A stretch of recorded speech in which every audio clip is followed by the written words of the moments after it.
And we welcome you to X Stadium for the 88th Annual NBC World Series, powered by Evergy.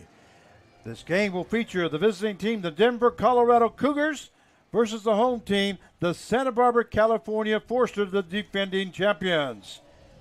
This is Frank Martinez, your play-by-play announcer, joined along by Mark Cavalla, general manager for the Newton Slugging Rebels. And Mark, welcome to the broadcast. Well, thank you, Frank. Way to cap off a long day, especially with these two teams, Santa Barbara Foresters 2-0, and then you have the Cougars 0-2. So it's going to be a tough game for Cougars to play to stay up with Santa Barbara, because we have seen what these guys can bring, and especially from the pitching. I know you and I, we've been talking about, every year they have that pitching. I expect the same in this game. That's correct, and so right now they're going to go to the starting lineups. First of all, for the Denver Cougars, leading off and playing center field will be number 5, Mason Pastorello. Batting second will be the shortstop, number 8, Judith Wilburn. Batting third and playing second base, number 19, Seth Lucero. Batting fourth and DHing, number 24, Jack Mclaughlin. Batting fifth and catching will be number 6, Zeke Minnick. Batting sixth and playing first base, number 26, Will Brazel. Batting seventh and playing third base will be number 17, Nick Crandall. Batting eighth and playing right field will be number 16, Tyson Labarro. Batting ninth and playing left field will be number 2, Jackson Stahl. And pitching for the Cougars will be number 25, Easton Nichols. And now here's the starting lineup for the home team, the Foresters. Leading off and playing left field, number 9, Hunter Ensley. Batting second, the third baseman, number 3, Miguel Santos. Batting fourth and DH, number 23, Nate Rombock. Batting fourth and playing first base, number 32, Gavin Cash. Batting fifth and catching will be number 16, Griffin Everett. Batting sixth and playing shortstop will be number 12, Blaine Jones. Batting seventh and playing right field will be number 8, Dylan Campbell. Batting eighth and playing center field will be number 2, Nick Mclean. Batting ninth and playing second base will be number 6, Gianni Horvard. Batting and pitching for the Foresters will be number 38, Brandon Beckel. The umpires for today's game at home plate will be Lance Vaughn. At first base will be Ethan McCreaney, and at third base will be Clint Wheeler. Can you give me a little bit of stats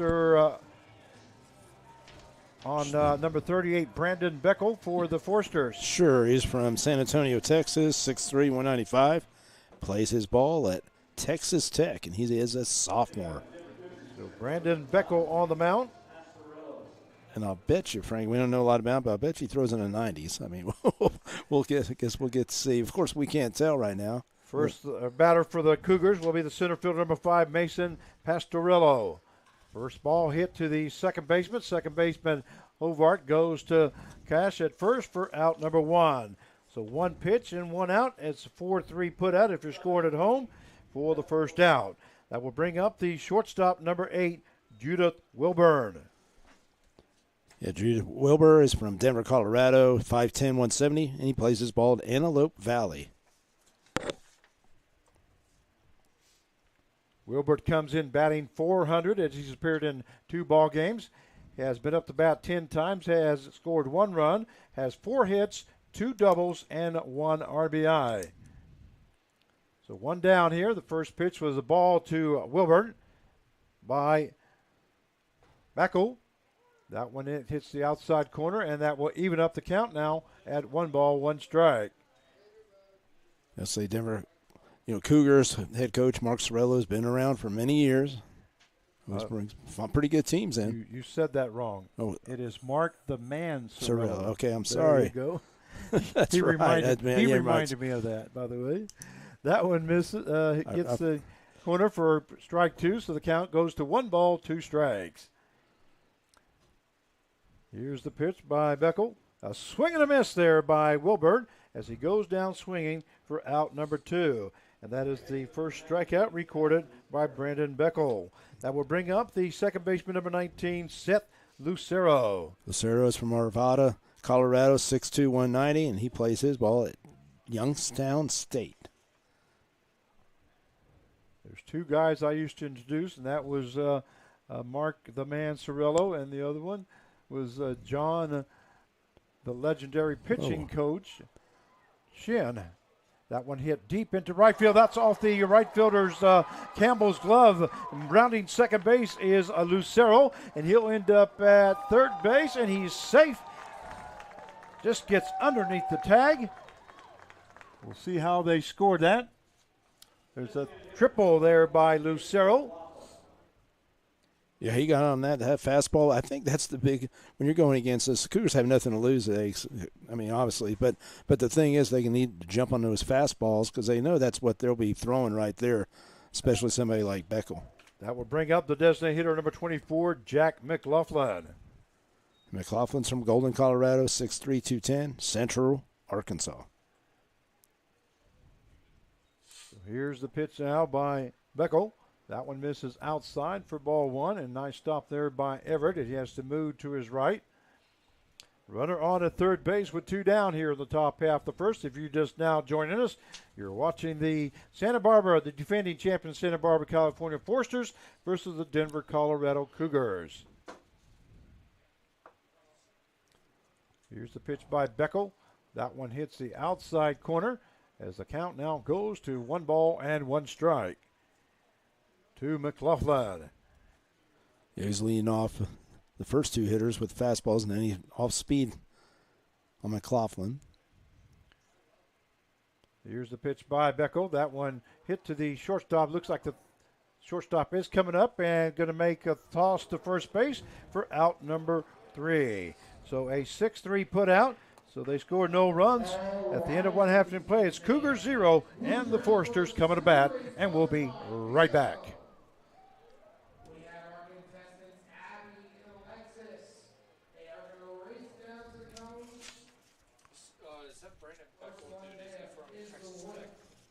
Let's see. Beckel. Oh, the pitcher. Yeah, I believe Texas Tech. Pretty good.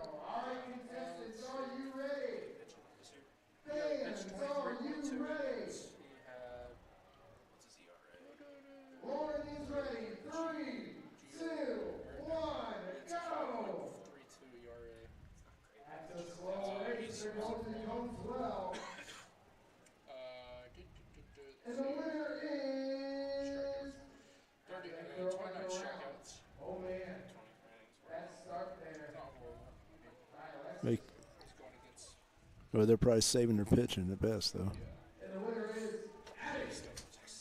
Yeah. Never mind, it's Alexis. Alexis is your winner.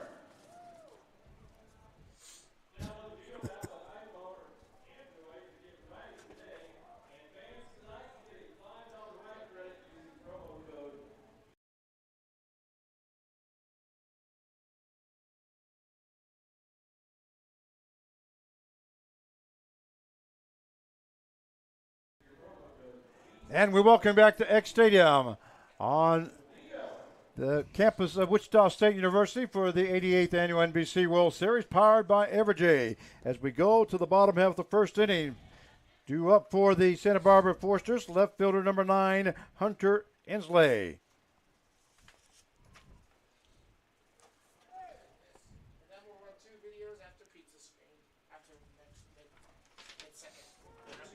Yeah, Inslee is from Huntington, Tennessee.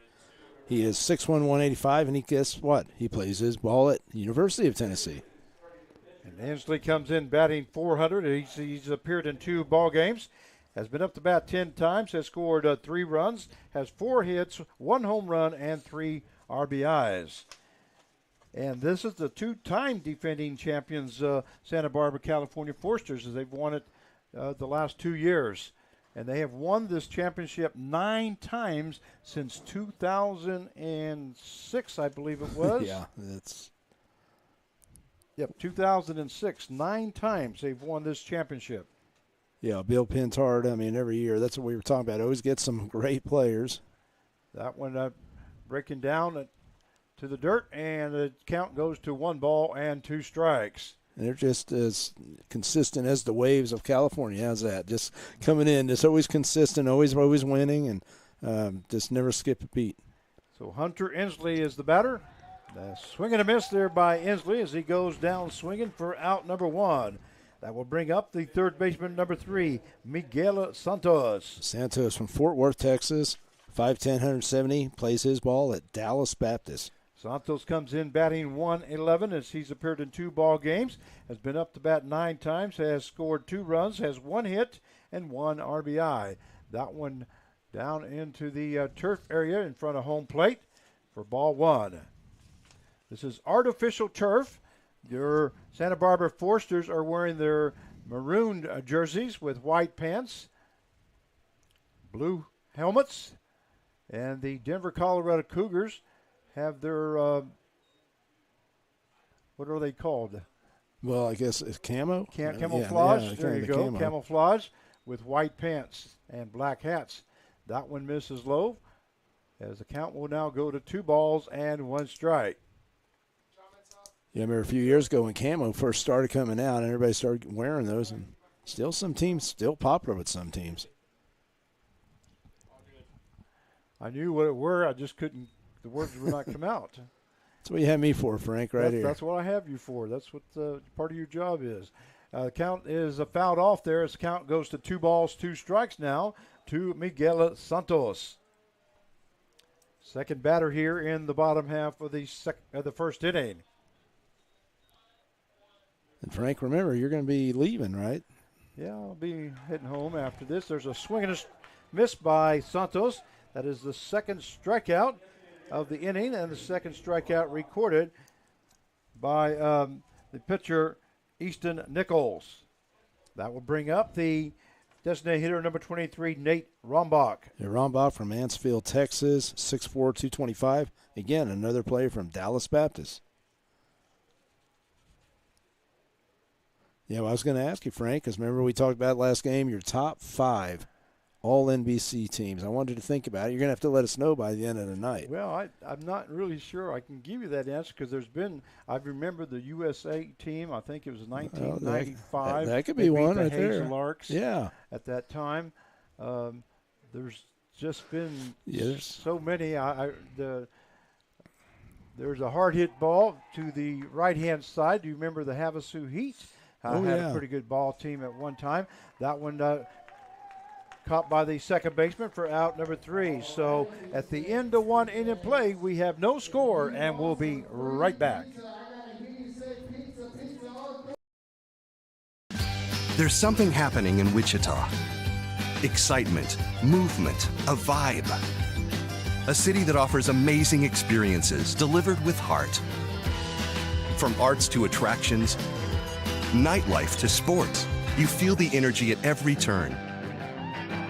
A little fancy, a little funky, but always friendly. Come see the place we love. We think you'll love it too. Discover more at visitwichita.com. Seeing the world of energy differently means looking forward and innovating now. It's why we've invested in a next-gen infrastructure, one capable of providing energy to you more dependably than anything before it, so you can focus on what matters most. Reliable, sustainable, affordable energy that puts you first. That's everything to us. Evergy, the utility company. And we welcome you back to X Stadium on the campus of Wichita State University for the 88th Annual NBC World Series, powered by Evergy. Well, Carv, you were asking me about the teams. I just remembered the Team USA for a reason, because that was the first year that I ever started announcing. That was 28 years ago. Wow. And Team USA ended up winning that tournament at the time. Of course, the tournament was different than it is now. Now we have a pool play. There's a horn, and that is called strike one against Minnick, who was not in the box with 5 seconds or more, and pitch was not thrown, and so it was called a strike against him. There was a swing and a miss there by Minnick. Another team that I remember is the Chinese Taipei back in 2003 when they won that championship. They're pretty They were dominant. a really good team. There's a swing and a miss, and Minnick goes down for out number 1, and Beckel records his first strikeout of the game. That will bring up the first baseman, number 26, Will Brazel. Yeah, Brazel's from Broomfield, Colorado, 6'5", 215. Plays his college ball at Scottsdale Community College. And another teams, of course, that's been in the running for many years, the Seattle Studs. But to tell you which year was the best, I really couldn't tell you. But, of course, the Forsters and the Studs, Havasu Heat. And then another team that a lot of people probably forgotten about, or I wouldn't say a lot of people, but people might have forgotten about, have not seen for many years. But in 2005, the Perry Gravel, Illinois team. Oh, yeah. They always finally won a championship, and after ending up placing in the top 4 or 5 for many years. Yeah, it's going back. You look back, Grand Rapids. I mean, you just look at some of Clarinda. I mean, I just remember all those teams. Fairbanks, Alaska, Boulder, Liberal. It's always had good teams. Liberal is in there. So now batting will be the third baseman, number 17, Nick Crandall. The Chinese Taipei team, I remember very well, and then there was a reason behind it. Was I had to do their first game, and their names were something else. How'd that go? Any parents? Well, I'm going to tell you. Parents from over there call you? I'm going to tell you how it went. After the first game was over, they told me I did such a great job that every time they played, I had to announce their game. Oh, wow. Because I did a good job on their names. Well, guess what? They ended up winning the championship. So that's how many games they had to end up playing and how many times I had to announce them. And there's a story behind that, but I can't say that on the air. I'll have to tell you one of these days about that, what happened there. But anyway, I do remember that they said that they're going to come in and let me know how to pronounce these names, and nobody ever came up. And I like to be prepared, So I didn't know what I was going to do. So what I started doing was I started going Babe Ruth, Mickey Mantle, Hank Aaron, start going like that. And I'm thinking, that's what I'm going to do. I mean, because I didn't know how to pronounce these names.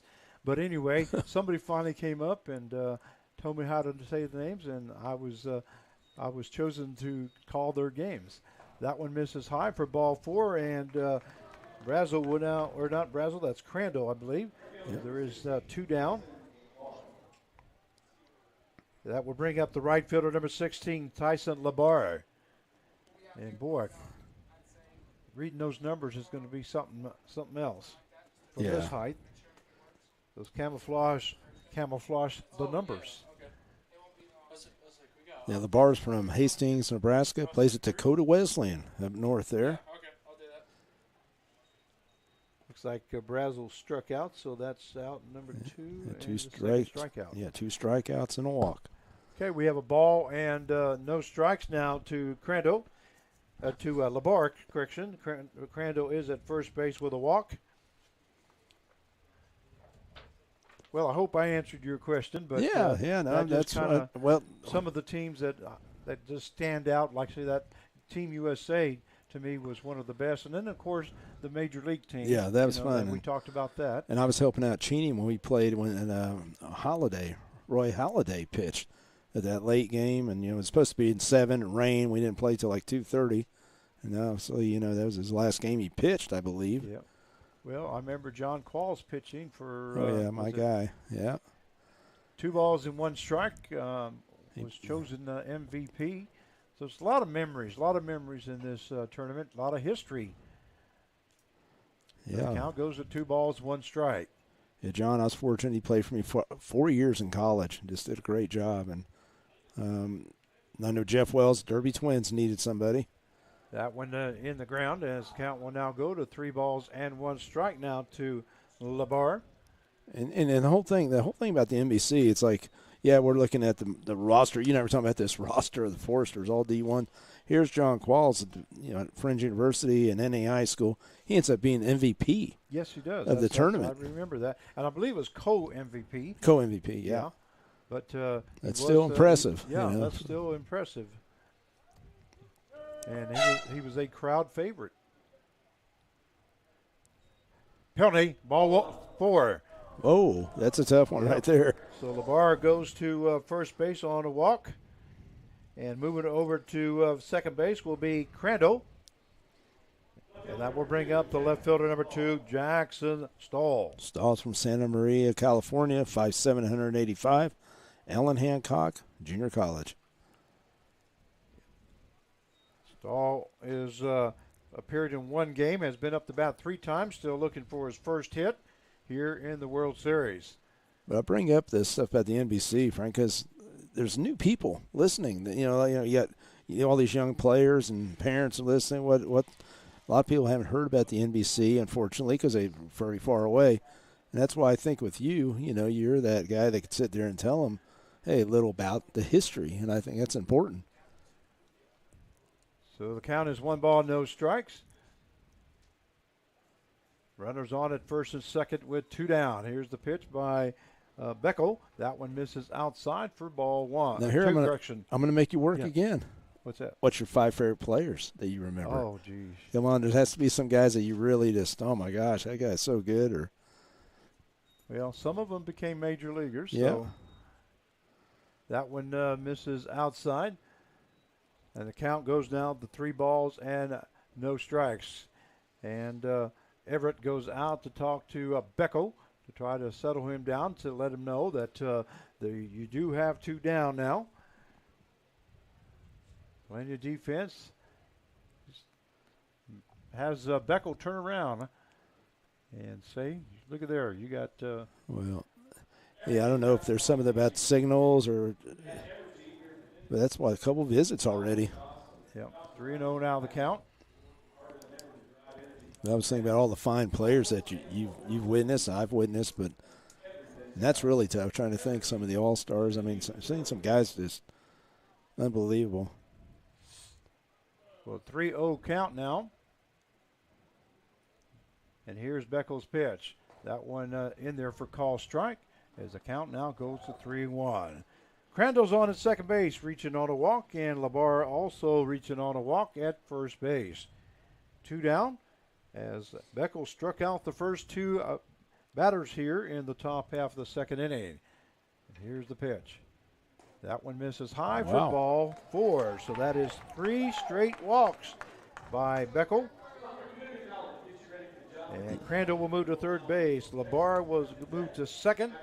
And that will bring up the center fielder, number 5, Mason Pastorello. Yeah, you just usually don't see that from this pitching staff right here, but we don't know where he is in the pecking order of the pitching staff. But there is a lot of guys out there in the bullpen for Santa Barbara. Here's the first pitch that misses outside for ball 1 to Pastorello. Pastorello playing center field here this evening for the Denver Cougars. Base is loaded now with 2 down. I was going to say he's from Colorado Springs. Plays at UCCS, Colorado Southern. That one misses outside, so the count is now 2 balls and no strikes. And there is somebody up throwing in the Forster's bullpen. They have 15 pitchers on their roster.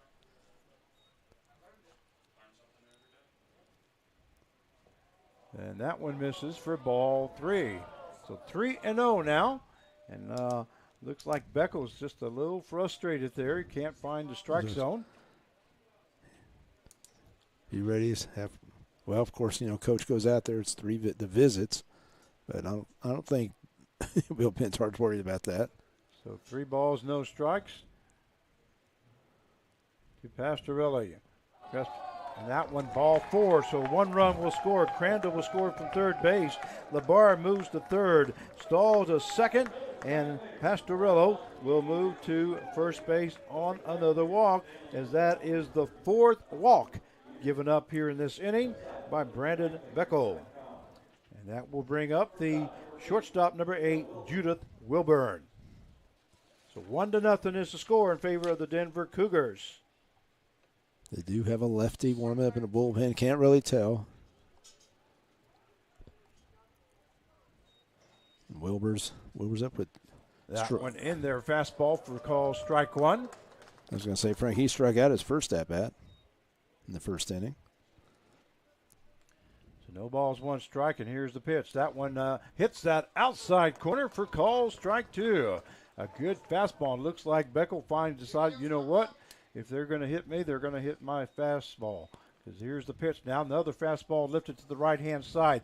First baseman backing up. Second baseman, also the right fielder, finally comes in to make the catch. That's Campbell for out number 3. And he had to go a long way. Yes, he did. For not before the Cougars score 1 run. So at the end of 1.5 inning play, it is the Denver Cougars 1 and the Santa Barbara, California Foresters 0. We'll be right back.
And we welcome you back to X Stadium for the 88th Annual NBC World Series, powered by Evergy.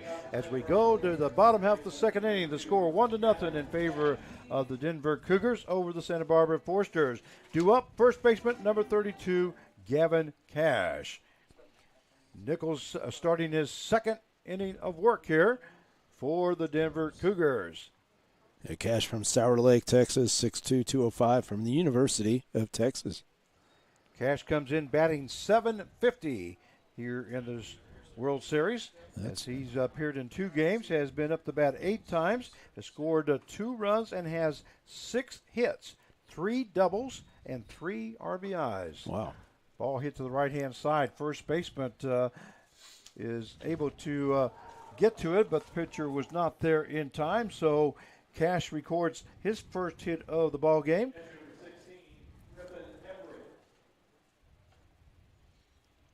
And records the 7th hit of the World Series. That will bring up the catcher number 16, Griffin Everett. Everett's from Lincoln, Nebraska. It's 6 foot 210, and he plays his ball at the University of Nebraska. We were talking about ball players that I remembered. The one that probably stands out the most to me is Albert Pujols, who played with the St. Louis Cardinals. And that was back in 2003. But many big names, of course. That's when he was inducted. But I mean, that's. Oh, yeah. That's right. But like right there, you know, somebody asked me if I ever saw Dave Winfield. Well, no. Yeah. Even though he was inducted in 1979, right. He'd already been playing in the majors for a while. So I'm sure it was the 60s or whatever, late. Or, you know, right around there, 70s. The count goes to 2 balls, no strikes now to Everett. It's pretty neat watching, you know, looking at some of these guys. Alex Gordon from the Kansas City Royals. I remember Alex Gordon. Okay. Of course, who can forget Barry Bonds? Barry Bonds has played in this tournament.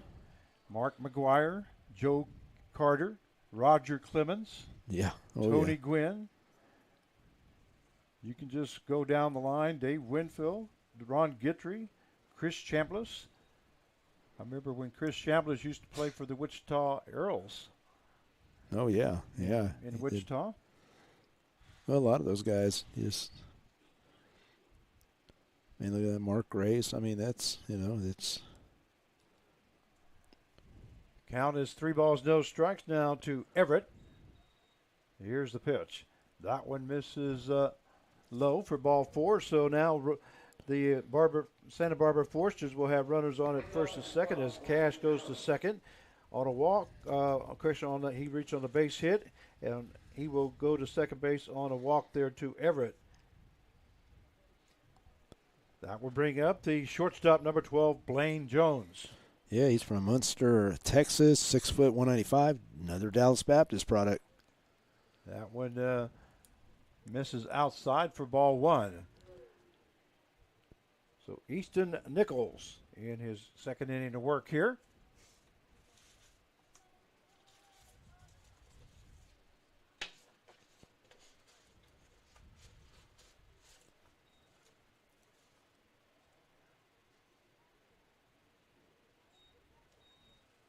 Ball hit hard to the shortstop. Whoa. Not going to be able to get to it. It goes under his glove, and one run is coming around to score. And Everett goes to third base on that base hit by Jones and an RBI. So the score now is tied up at 1 apiece. That was a hard hit ball there. Yeah, that'd be a tough error right there. That just ate him up right there. It's just hit so hard. And they did give him a hit. That would bring up the right fielder, number 8, Dylan Campbell. Well, you know, some of these players that are playing now, you're going to have to watch out for them in the future because some of these guys really hit the ball hard.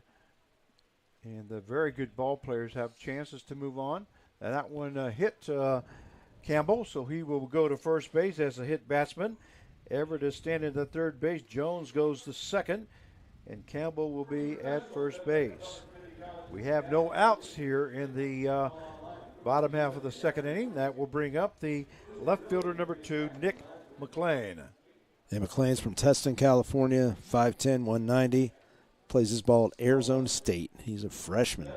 McLean comes in batting .571 as he's appeared in 2 ball games. Has been up to bat 7 times. Has scored 2 runs. Has 4 hits, 2 doubles. And that's a pretty good number there.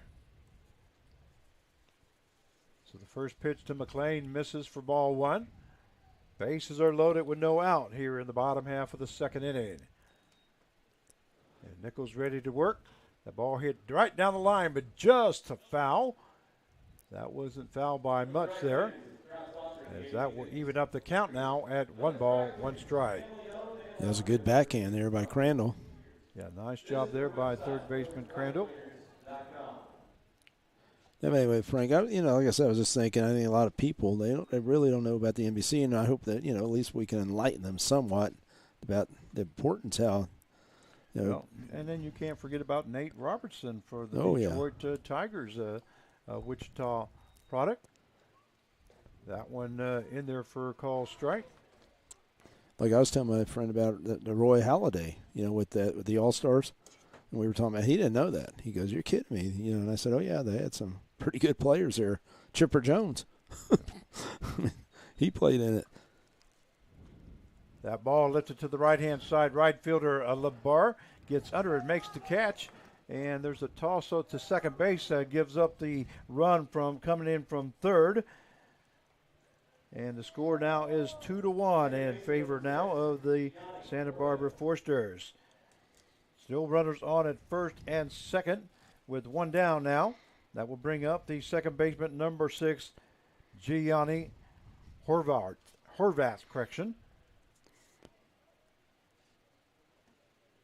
And he's Horvat is up, sorry. Yeah, Santa Clarita, California, 5'10", 160, UNLV. And Horvat comes in batting .429, and he's appeared in 2 games. Has been up to bat 7 times, has scored 1 run, has 3 hits and 2 RBIs. That one is fouled off by Horvat. And that's what's tough for the Cougars. I mean, you have walks, right, and hit batter. I mean, this kind of team, they'll take advantage of that against Santa Barbara. You got to play really you got to play just, I guess, A ball, your A game right here. That one is fouled off right back to our right here as the count now goes to 1 ball and 2 strikes. But it's so tough to be error-free, or I mean, you know, we're talking about like pitching or defense, because these guys, like you said, they hit the ball so hard too. So 1 ball, 2 strikes now to Horvat. And here's Nichols' pitch. Heartline shot down to third base. He's going to step on the bag, go to first base for the double play. Great job, but not before the Santa Barbara Forsters. They scored 2 runs, so at the end of 2 innings of play, it is the Forsters 2 and the Cougars 1, and we'll be right back.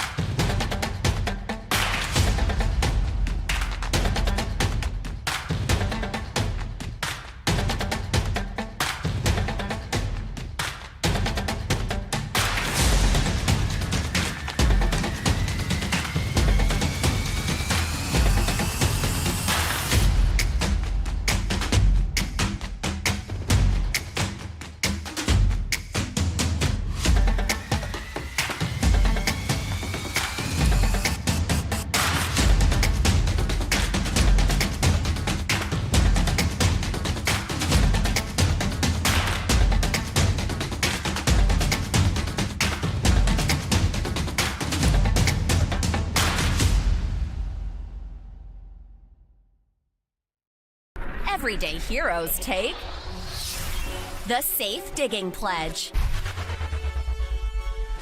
We'll wait 2 full working days before digging.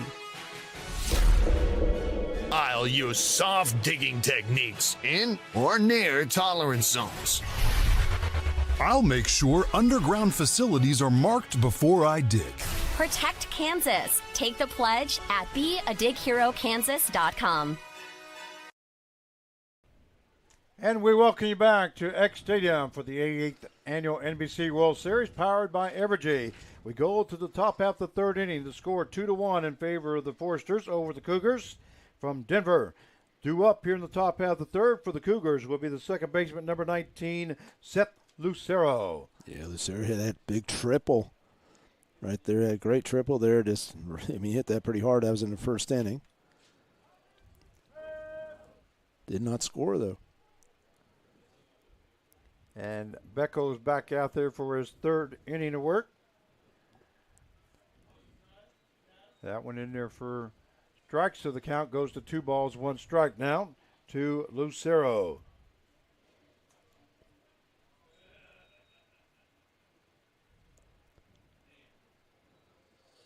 Swing and a miss there by Lucero, and the count will even up now at 2-2.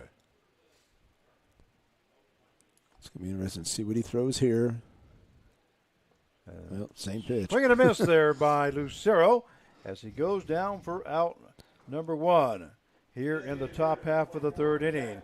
That will bring up the designated hitter number 24, Jack Mclaughlin. Mclaughlin grounded out to shortstop his first at-bat. McLaughlin comes in batting .300 as he's appeared in 2 games. Been up to bat 11 times and has 3 hits. If I could just look at the graduate of the year, one of my favorite guys, the hottest player right now, Aaron Judge. He played here in the NBC. That's let everybody know that. That's fouled off there by McLaughlin. I bet you it isn't interesting to see him back in the day, you know, when he was just a young guy. Well, we have a lot of names here that we could name off that have played here in the World Series. That hit deep into center field over McLean's head, and in with a double is going to be Jack McLaughlin. McLaughlin records his first hit of the game. I was going to say Beckel right there. His fastball, they seem to be on him. His slider, just what he struck out when he struck out against Lucero, is 2 straight sliders. And right there, that was just a good fastball right down the middle. Well, those two, the Denver Cougars have got 2 hits, and one of them is a triple and a double now.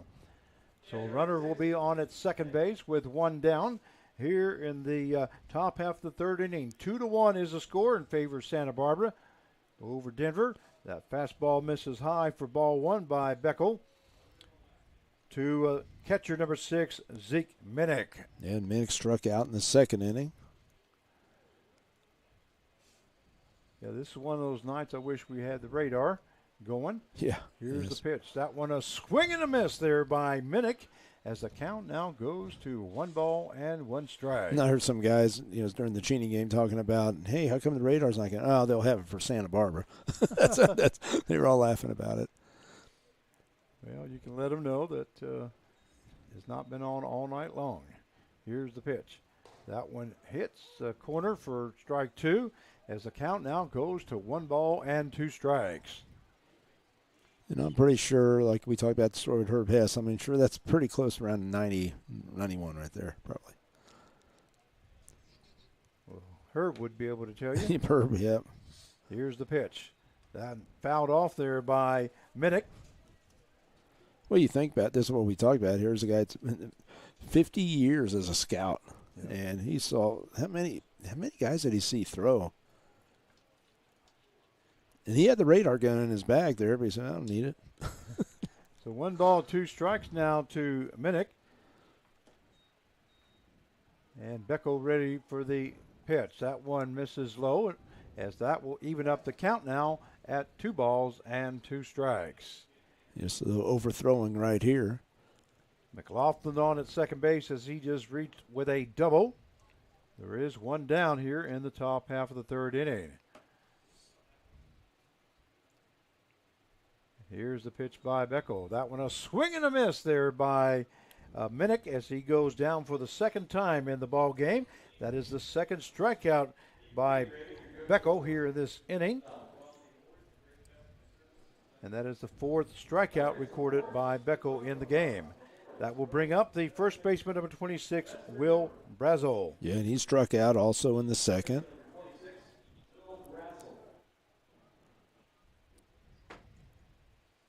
So Brazel ready to go, or correction, Beckel ready to go to work on Brazel. Here's the pitch. That one, a fastball hits the inside corner, right at the knees for strike 1. Yeah, when you're playing Santa Barbara, all the games that you and I have watched together, they leave a trail of strikeouts, don't they? I mean, there's just so many, usually double-digit strikeouts. Beckel taking a look at second base, and that one misses low. So that will even up the count now at 1 ball and 1 strike. They already have 5 of them in the 3rd inning. So 1 ball, 1 strike now to Brazel. As we are in the top half of the 3rd inning, 2-1 is the score. Forster's up. That one misses inside. Another nice job there by Everett, as he had to scoot to his right to keep that ball in front of him.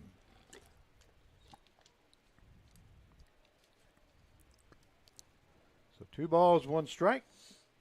So that can't be easy, stop a ball like that, just that turf. And here's the pitch by Beckel. That one misses inside for ball 3. So 3 balls, 1 strike now. He struggled the last inning as he walked 4 straight batters. He does have 1 down here, or correction, 2 down here in the 3rd inning. It looked like he made some adjustments, especially the Lucero. And I mean, the one that Mclaughlin hit the double, I mean, it was a fastball that was right down the middle, but the other pitches were pretty good. I mean, it looks all right. Here's the 3-1 pitch. Ball hit hard foul to the first base side, as the count will go full now at 3-2.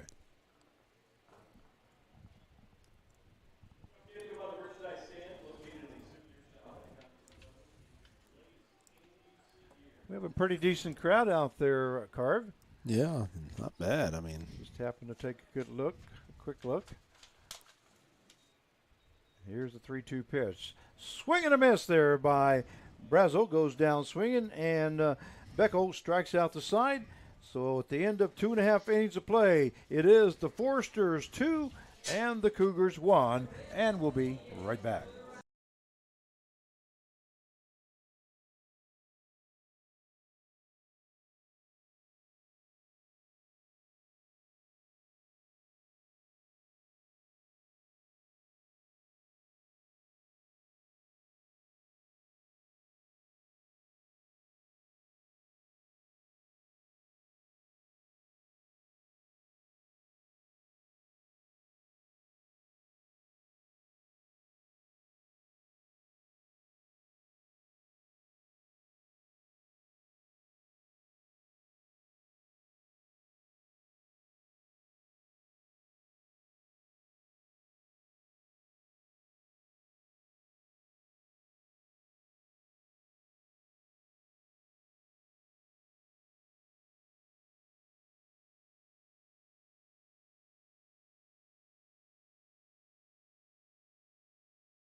And we welcome you back to X Stadium for the 88th Annual NBC World Series, powered by Evergy. As we go to the bottom half of the third inning, the score 2-1 in favor of the Foresters over the Cougars from Denver.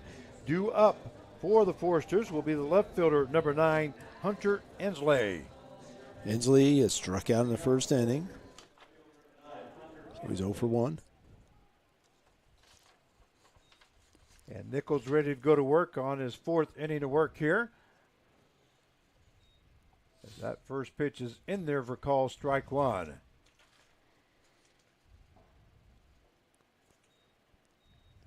That one hit to the shortstop. Shortstop Wilbert comes up and throws over to first base to Brazel for out number 1.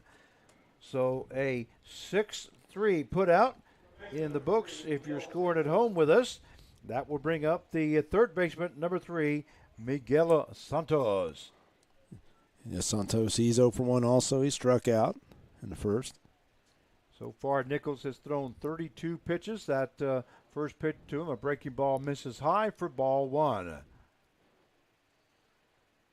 know, we're talking about guys, you know, that maybe not D1, Division I players, you know, that are pitching. And we're, I mean, you've seen, Frank, you've seen more games than probably anybody here. But think about it. They don't have to be Division I. They can still be effective, like you talked about John Qualls, who's an NAI player. That last one misses inside. So the count will now go to 3 balls and no strikes. But what made him special was he was going against some Division I, but he also, remember the Crestwood team, I believe it was, that had a bunch of guys that had been playing pro ball, been released. That one right across the letters for call strike. As the count will now go to 3 balls, 1 strike to Miguel Santos, third baseman for the Foresters. And if I'm not mistaken, he beat him twice in like 2 days rest. Hard hit ball between the third baseman and the shortstop. So Miguel Santos records his first hit of the ball game as he drives that one in between the third baseman and the shortstop. And that is the second hit recorded by Santos here in the World Series. That will bring up the designated hitter, number 23, Nate Rombock. Yeah, Rombock is 0 for 1. He did fly out to second base. We do have runner on at first base with 1 down here in the bottom half of the third. 2-1 the score in favor of Santa Barbara over Denver. First pitch was a ball. Pitching away. That one misses inside, almost hit Rombock. Had to get out of the way. So that count will now go to 2 balls and 1 strike. You can see him coming across his body. When you come across, your ball's going to come across like that too. Breaking ball just stays up high. So the count will now go to 3 balls and no strikes. Hear the fans down there going, whoa. 2-1. 2-1. Okay, my bad. 2-1 is the count. Our friend Jared's right on it. That one misses inside for 3 balls and 1 strike. Yeah, everybody's always got the best view. Yeah. Seems like. There's a couple of times we've been up here where we thought that it was a different call. There's a hard hit ball there by Rumbach, and that's going to be over the fence. A 2-run home run by Nate Rumbach. And there was no doubt about it. No doubt. As soon as he swung that bat, over the 330. How fast did that get out of here, Frank? That got out pretty doggone fast. There's some bleachers out in left field where the pole's at, and then some trees right behind that. And I believe that cleared all that. So 2 more runs have scored here in the bottom half of the third. 4-1 is the score in favor of the Foresters. Due up is now the first baseman, number 32, Gavin Cash. Yeah, he started out the second inning with a base hit and did score. And the 2 runs that they did score in the second inning. Wow, that got out. That reminded me of old Joe Carter here. Now I'm dating myself, right? That one fouled off there by Cash. I did get to see Joe play quite a bit here at Wichita State, and, man, he hit him out there in 21st just like that, Frank, just line drives. Well, there's a reason why he made the major leagues. Yeah. That one misses outside as the count goes to 1 ball and 2 strikes. And looked like Easton Nichols wanted that call there. He started going towards home, or towards the dugout.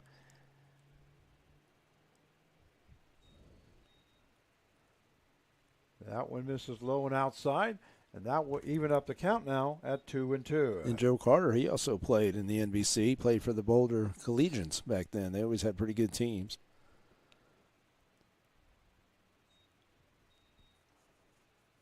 Breaking ball, that one lifted into left field. Left fielder Stoll coming in and has to jump up for it to make that catch for out number 2. So we've seen more of that, haven't we, in this tournament, where guys get under and all of a sudden they got to jump up at the last second. That will bring up the catcher number 16, Griffin Everett. Everett walked the first time in the second inning, and he did score. Well, Joe Carter, of course, went and played with the Toronto Blue Jays. Oh yeah, yeah. He probably had a lot of our dreams. Game winner, home run, in the World Series. Yep. I know I used to dream that as a kid. I'm sure you did too, Frank. That one misses for ball 1. A hard hit ball into center field. Center fielder will get under it, makes the catch for out number 3. That was Pastorello. So not before the Foresters scored 2 runs. So at the end of 3 innings of play, the Foresters 4 and the Cougars 1, and we'll be right back. When deciding on energy for your home, there are wants and there are needs. You want it to be good for the environment, but you need it there when the weather gets bad. You want it to save energy, but it has to be affordable too. Thankfully, you don't have to make a choice. It's natural gas. Spirit AeroSystems is where flight begins. It's where decades of aviation innovation fuels the aerospace industry. It's where the world's largest aircraft structures take shape and where they take flight for the first time. At Spirit, we design and build the foundations of flight. Here, you can build with your hands and design with your mind. We're looking for talented individuals, including skilled manufacturing employees, to join our Wichita team. At Spirit AeroSystems, flight begins with you. And we welcome you back to X Stadium for the 88th Annual NBC World Series, powered by Evergy. As we're going to go to the top half of the 4th inning, the score is 4-1 in favor of the defending champion Santa Barbara Foresters over the Denver Cougars. Due up now for the Cougars will be the third baseman, number 17, Nick Crandall. Yeah, Crandall got on a walk in the second and did score.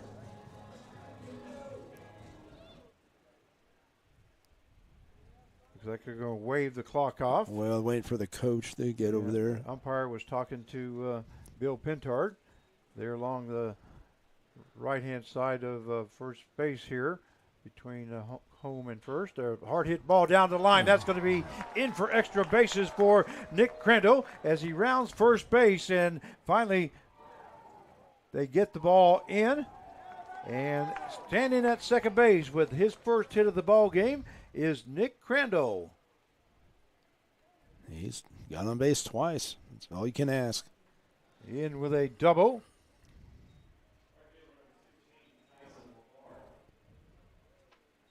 And Crandall records his first hit of the World Series. Boy, that's got to be a memory that you got to remember for when you tell that story one day to your grandchildren that you hit a double the first time up, or the first hit of the World Series. Oh, yeah. That you hit in 2022. They're probably going to say 2000 what?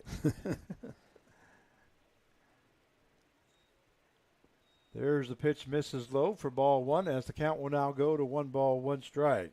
Frank, there's a guy I got to know through the years from here, Wichita State, and used to cover doing some stuff at the Royals. Buck O'Neill made the Hall of Fame, and he's in the Hall of Fame here at the NBC.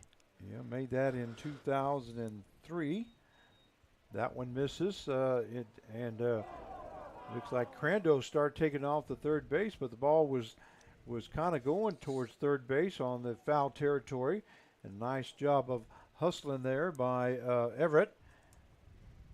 So that held Crandall at second base. The count is 2 balls, 1 strike now to Tyson Labarro, the right fielder for the Denver Cougars.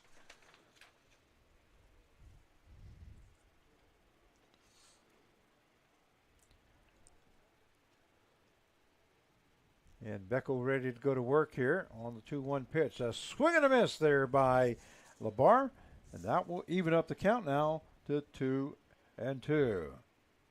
If you look at that 2014 Hall of Fame class, look who's on there. Yeah, Bill Pintard, Gene Stevenson, Steve Kemp, John Farrell, and then our own Jerry Taylor. Jerry Taylor, tournament director.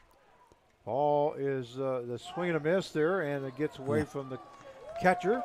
So Labarro will hustle down to first base, and moving over to third base is Crandall with no outs here in the top half of the 4th inning.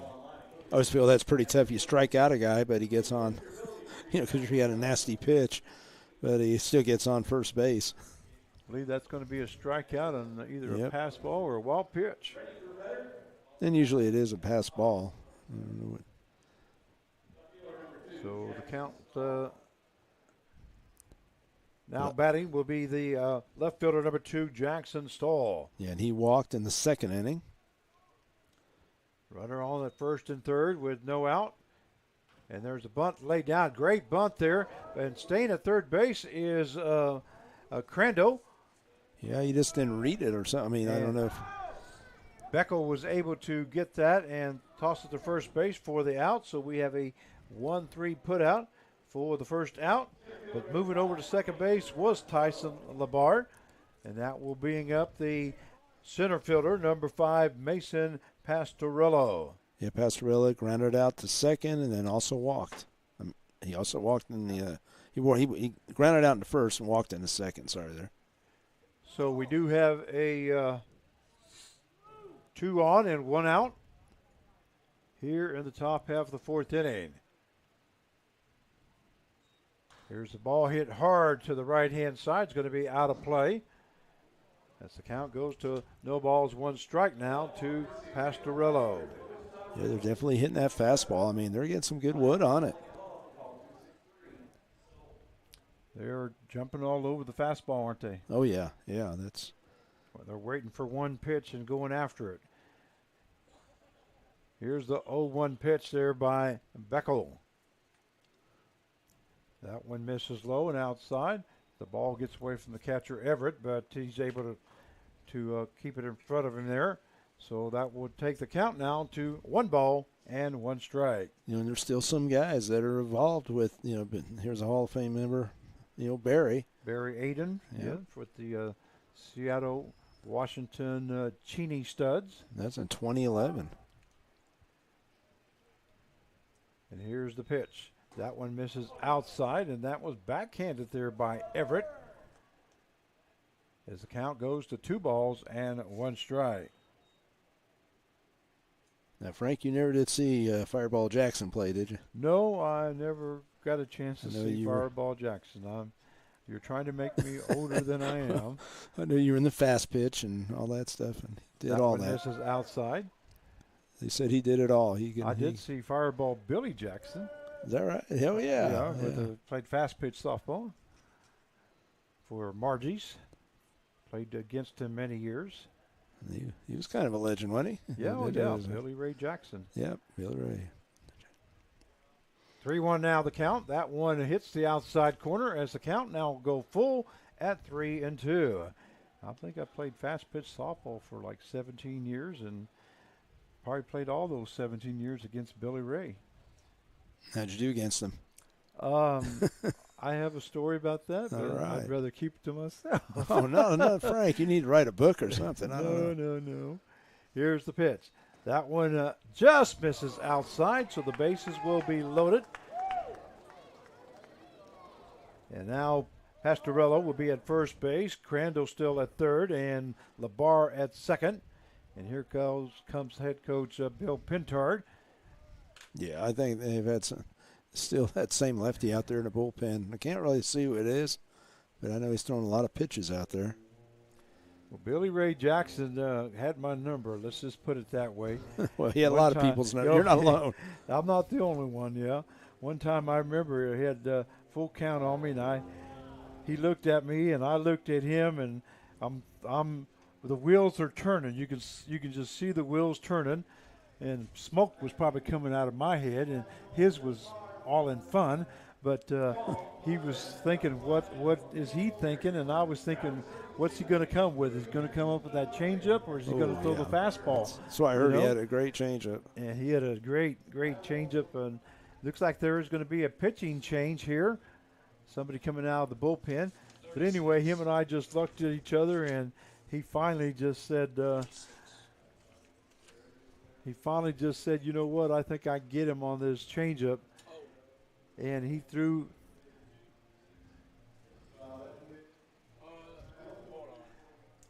a pitch that I swung probably 3 times before the ball got to the plate. Who is it? Okay, looks like coming in for Santa Barbara Foresters will be number 22, Nick Griffin. So that will be it for Brandon Beckel. Let me get Griffin here in the books.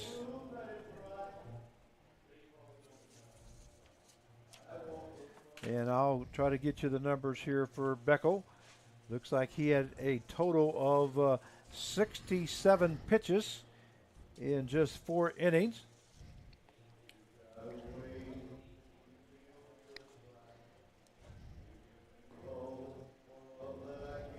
And Beckel went 3 1/3 inning, gave up 3 hits, 1 run, 1 earned run, 5 base on balls, and had 7 strikeouts as he faced 19 batters. Of course, the runners on base will be charged to him if they do cross, with runners on at third base and at second base. There is 1 down here. Actually, there's bases loaded. Also a runner on at first base as he just reached on a walk. Well, Frank, I was just looking at the Hall of Famers, okay, and there's somebody here that, and let's see, where did I see it here? There's quite a few names right here. Oh, Mike Dean, yeah, Mike Dean, Hall of Famer Mike Dean, who is our official scorer and also plays the harmonica, has done it for the national anthem and also the 7th inning stretch. He was inducted in 2008. And it's cool. I mean, you look at this. You and I are looking at this. I remember that Diane she used to be the secretary over there, and she did that all those years. And that was neat to see that. There's people that from the NBC that they've celebrated. And I think that's cool. Like we talked about. I mean, just look through there. It's pretty neat. There's Steve Schott. Steve Schott, who used to be the tournament director for many years. Matter of fact, he was the tournament director when I first started back in 1995. That's when you started, when he was in charge, right? Yeah, he was still in charge. Him, and I'm not sure whether Mr. Davis was still alive then or not. Due up now is the shortstop, number 8, Judith Wilburn. And a swing and a miss there by Wilburn. And Wilbur is 0 for 2, a strikeout and a fly out to right field. As Nick Griffin has now come in relief, and he gets bases loaded with 1 down. So he's going to go to work, a left-handed thrower. There's a fastball right across the knees as the count goes to no balls and 2 strikes. Yeah, I'd say that's 94. Be like Herb there, but that was pretty. That was pretty fast. So the count 0-2 now to Wilburn. We are in the top half of the 4th inning. 4-1 is the score. That one misses low for ball 2, or correction, ball 1. It's a good thing we have Jared here with his young eyes to see. We couldn't see the number. We're way up here. If you've ever been to Wichita State, we're way up here in the press. And Jared with those keen eyes. Well, count is 1 ball, 2 strikes. Now here's the ball hit that's fouled off to the left-hand side. and the count will stay at 1-2. Runners at first base was going. Pastorello, along with the second baseman, Labarro was going. And so they'll both headed back to their bases.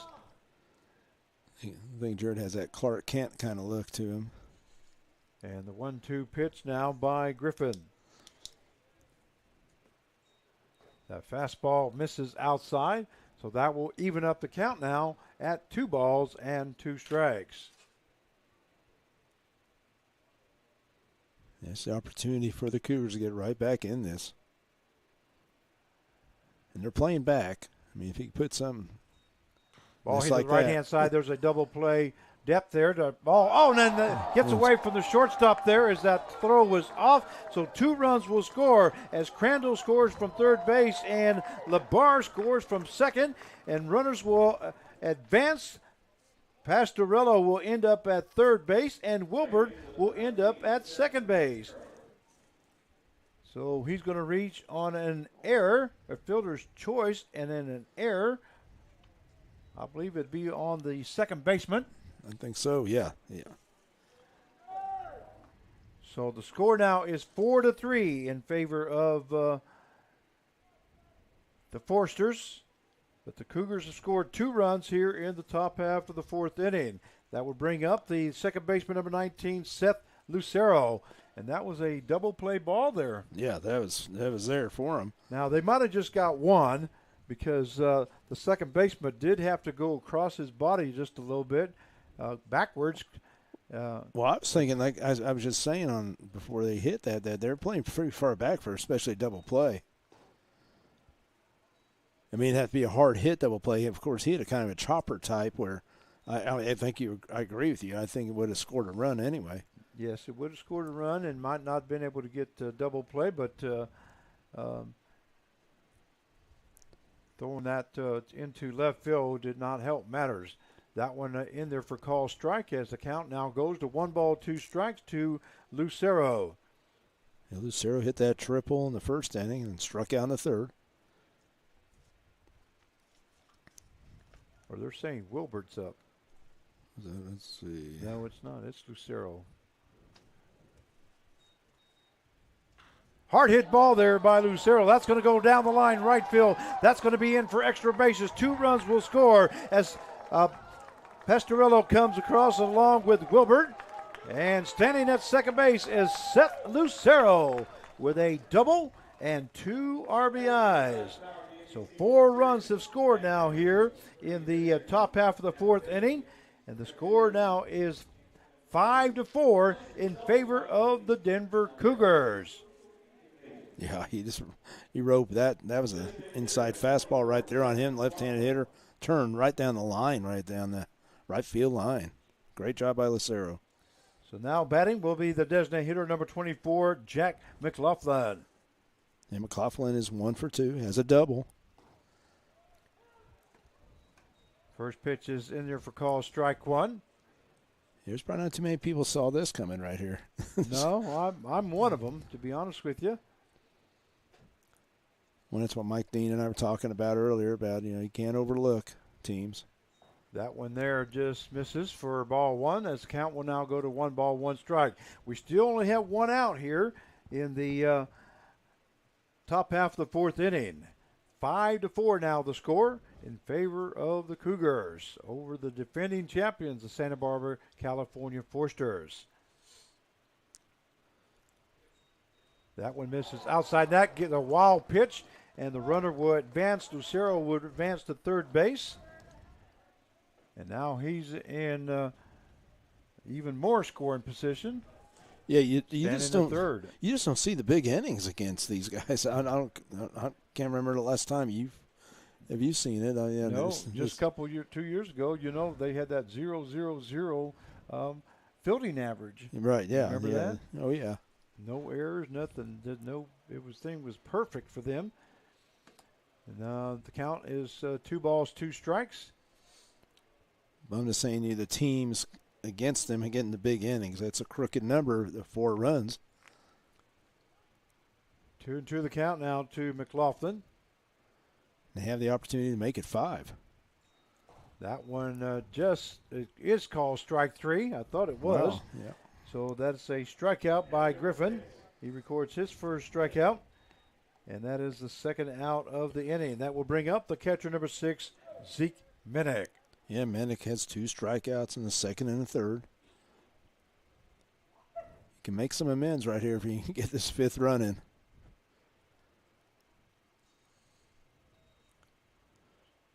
That one misses inside for ball 1.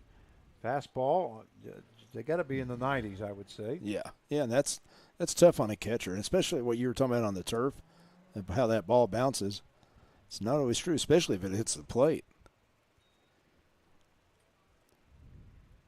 There's the ball fouled off there by Minnick, as the count will now go to 1 ball, 1 strike. So looking in the bullpen right there, see some guys, they're stretching or talking or what, but they have some guys out there. So 1-1 pitch now by Griffin.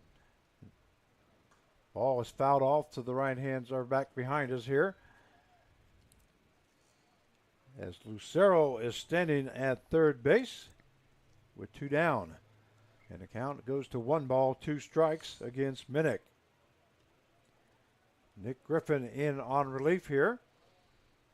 And that wind blowing hard from the south towards left field to the north. 2-2 count now to Minnick.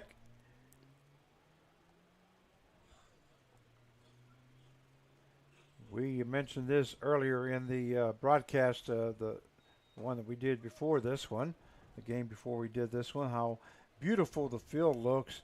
I imagine it looks beautiful on TV, but here at home in live, it just looks just so. They did it right. Yeah, they did. That one in there for call, strike 3. Not before the Cougars score 4 runs, so at the end of 3.5, it is the Cougars 5 and the Foresters 4, and we'll be right back.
And we welcome you back to X Stadium for the 88th Annual NBC World Series, powered by Evergy. As we go to the bottom half of the 4th inning, 5-4 is the score in favor of the Denver Cougars. That ball is hit down the line, but it's going to be foul by Blaine Jones as he is leading things off here in the bottom half of the 4th inning for the Santa Barbara Foresters. It's kind of a surprise here, Frank. I mean, it's up to Jones, Campbell, Mclean right here, but I'm telling you, this to see them down in a game, 5-4. Yes, dominant as the Foresters have been for many years now. This is a little bit of a change for us. That one hits before home plate there. So the count will now go to 1 ball and 1 strike. That's what we say. That's why they play the game. You always play because you never know what's going to happen. And you've seen a lot of surprises. And the thing about it is the Denver Cougars are eliminated already. They're 0-2. Right. Is that yeah. correct? They're yep. So I mean, but they're playing some hard out here. They're playing hard. Yes, they are. Breaking ball misses outside. as the count will now go to 3 balls and 1 strike to Blaine Jones, shortstop for the Foresters here this evening. It's always tough in pool play, especially when you get down and lose 1-2. You're 1-2 or 0-2. Ball hits the right-hand side. The right fielder for the Cougars, Labarro, comes in and makes the catch for out number 1. So we have 1 down now in the bottom half of the 4th. That will bring up the right fielder, number 8, Dylan Campbell. Yeah, Campbell in the second inning, he got hit by a pitch. So he's 0 for 0. Breaking ball stays up high for ball 1 against Campbell. So he goes down, 1 ball, no strikes. 1 down here in the bottom half of the 4th. That one fouled off there by Campbell, and that will even up the count now at 1-1.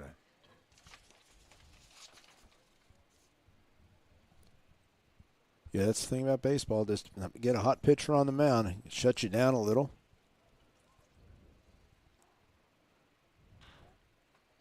Wow. Hard hit ball to third base. He comes up firing. And what a great play there by third baseman Nick Crandall. Backhanded that and came up, fired that. Frank, he stole that was like the old Caminiti plays. Those kind of guy diving like that and jumping up. But, yeah, he stole a double, easy double right there. He hit it hard. Campbell hit it hard. That will bring up the center fielder, number 2, Nick Mclean. That one misses inside for ball 1. Well, you know, this is what scouts love to see. Oh, yeah. No, I was going to say get dirty, but you don't really get dirty here. But the dive, just the effort is what you're looking at. That one misses down at the ground for ball 2. So 2-0 now the count to Nick McLean. As we do have 2 down here in the bottom half of the 4th inning. That's what I'm saying. Denver Cougars are pumped up right now. And I mean, when you're making plays like that, you're into the game. Breaking ball just misses as the count now goes to 3 balls and no strikes. Man, I'm still excited about that play because he's not seeing it. It was a good pickup. Pick-up there by Brazel. Here's the pitch. Ball hit into left field. Left fielder moving to his left. A diving effort, but not be able to get to it. That was Stoll. And backing that up was center fielder Pastorello. And in with a double is Nick McLean. Well, it was a good effort there by Stoll, but just was not able to get to it. And I'm talking about this summer, I've seen more 3-0 counts, guys swinging. And now he drove that one. I mean, that was a good drive, but I've seen a lot of 3-0s and guys popping up or something. But that will bring up the second baseman, number 6, Gianni Horvard.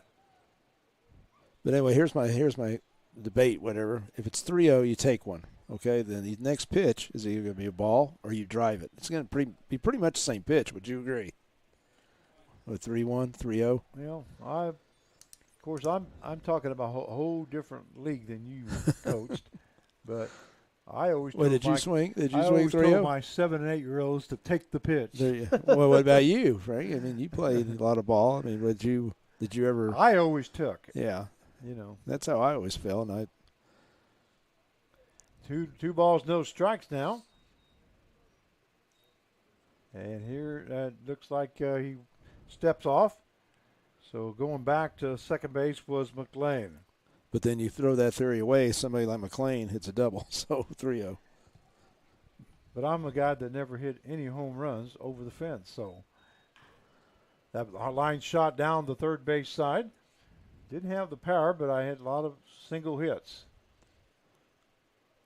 Well, especially in the fast pitch game, it's an exciting game. It's fast paced. Well, speaking of Billy Ray Jackson, I hit one off the fence on Billy Ray Jackson, the closest I ever came to hitting a home run over the fence, and hit the top of the fence, but it bounced back. Oh, wow. There's a hard hit ball to the third baseman. Nice job there by the third baseman, Crandall, as he is able to come up with it as he dove to his left, but that throws the ball to first base and not going to be in time. And scoring from second base was Nick Mclean. So a hard hit ball there by Horvat, and he'll end up at first base with a base hit. That will bring up the left fielder, number 9, Hunter Inslee. And we're getting the official score. That is a base hit and an error 5, because the runner did score from third base. There's a hard hit ball into deep center field. Center fielder still backing up. Pastorello, and he makes the catch for out number 3. So at the end of 4 innings of play, score tied up at 5 apiece, and we'll be right back. What does better mean to you? Better is personal. Better is community. Better is connection.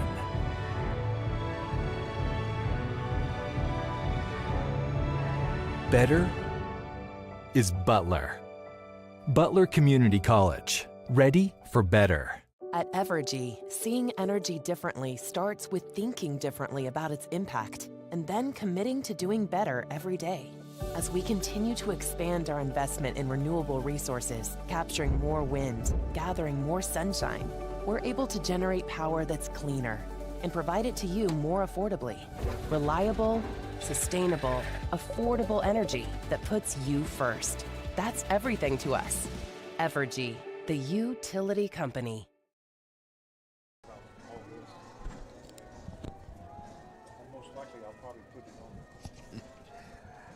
And we welcome you back to X Stadium for the 88th Annual NBC World Series, powered by Evergy.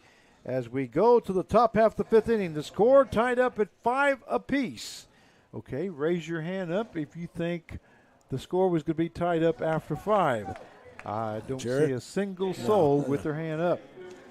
Okay, so we're going to go to the top half of the 5th inning. Due up will be the first baseman, number 26, Will Brazel. And there's a penalty, ball 1. Yeah, the players are still, I talked to a lot of players earlier, they don't agree with the clock, I can tell you that. That one misses inside for ball 2. But, just get in the box. That's what I was telling them. And, they said, well, we're usually in the box anyway. If you're in the box, why do you have to call it? I said, that's a rule. That's what they have. So 2 balls, no strikes now to Brazel. That one misses outside for ball 3. Yeah, Brazel's 0 for 2 with 2 strikeouts.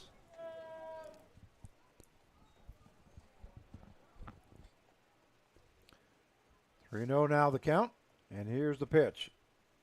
That one in there for called strike. Nice fastball there by Griffith. Yeah, you're right, Frank. I don't think anybody would think the game would be like this. I sure didn't. Not with a 2-0 team going against an 0-2 team. Right. And that's a swing and a miss there as the count goes full now at 3-2. Denver Cougars went 15 innings the first game. There's a hard hit ball to the second baseman. Second baseman Horvat goes to Cash at first for out number 1. So we have a 4-3 put out for the first out. If you're scoring at home with us, that will bring up the third baseman, number 17, Nick Crandall. Yeah, Crandall, he's 0 for 1, scored twice, walk, and a double. Get that double in that 4-run fourth inning. There's a swing and a miss there by Crandall as the count goes to no balls, 1 strike. Playing some outstanding defense. That was a tough one, that error, because he made a great play to his left, just took the first baseman off. That one in there for call strike, another fastball. So the count now goes to no balls, 2 strikes. 1 out here in the top half of the 5th inning. All tied up at 5 apiece if you're just now joining us. between the Forsters and the Denver Cougars. That one misses outside, and the count will now go to 1 ball and 2 strikes.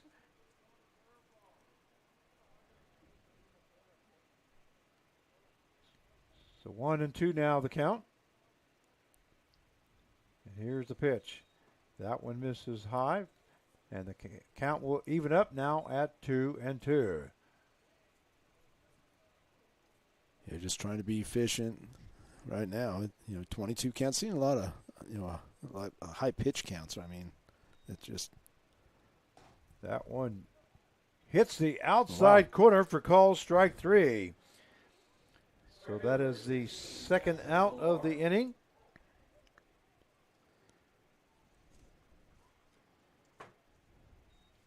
And that will bring up the right fielder, number 16, Tyson Labarro. I believe that's 9 strikeouts for Santa Barbara.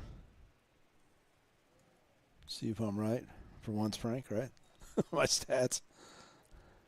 Actually, they have 10 strikeouts. 10, okay. Well, we had 7 by Beckel and 3 now by Griffin.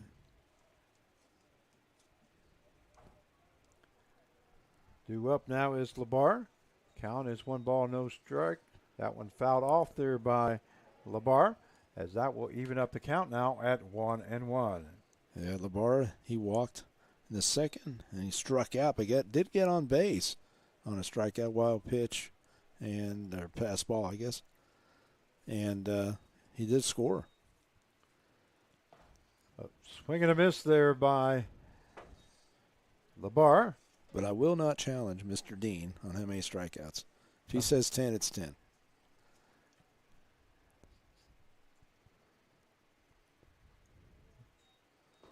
Swing and a miss there by Labarro, and he goes down swinging. So the top half of the 5th inning for the Cougars, they score no runs. So at the end of 5.5, or correction, 4.5, the score is still tied at 5 apiece. And we'll be right back.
And we welcome you back to X Stadium for the 88th Annual NBC World Series, powered by Evergy.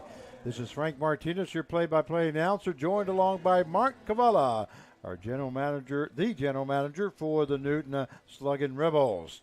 And we go to the bottom half of the 5th inning. The score is tied up at 5 apiece. We're going to have a new pitcher now for Denver. Will be number 23, Matt Oberlander. Oberlander now coming to the mound for the Cougars. He's from Fort Collins, Colorado, 6'1", 185, from St. Olaf College. Due up is the third baseman, number 3, Miguel Santos. Yeah, Santos is 1 for 2. I'll try to give you the numbers for guess you could say make that 2 for 3.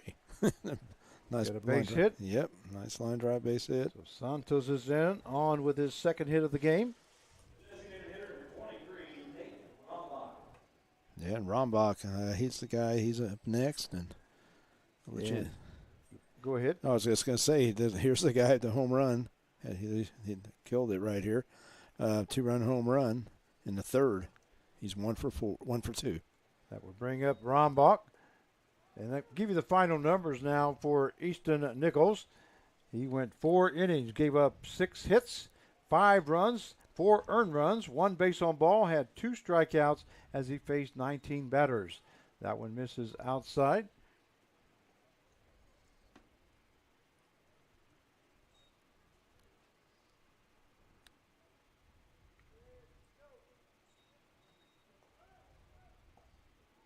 So Oberlander, there goes Santos to second base with a stolen base. And the count is 1 ball, 2 strikes now to Rombock.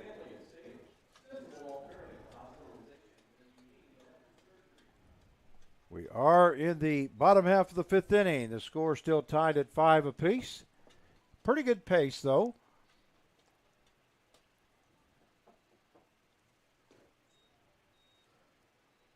Yeah, I mean, everything slows down, especially if you have a lot of balls. Throwing a lot of balls and a lot of hits. And there hasn't been too many of those. I mean, not a lot of them. There's been some based on balls. Here's the 2-2 pitch. A swing and a miss there by Rumbach as he goes down for out number 1. And Oberlander records his first strikeout. That will bring up the first baseman, number 32, Gavin Cash.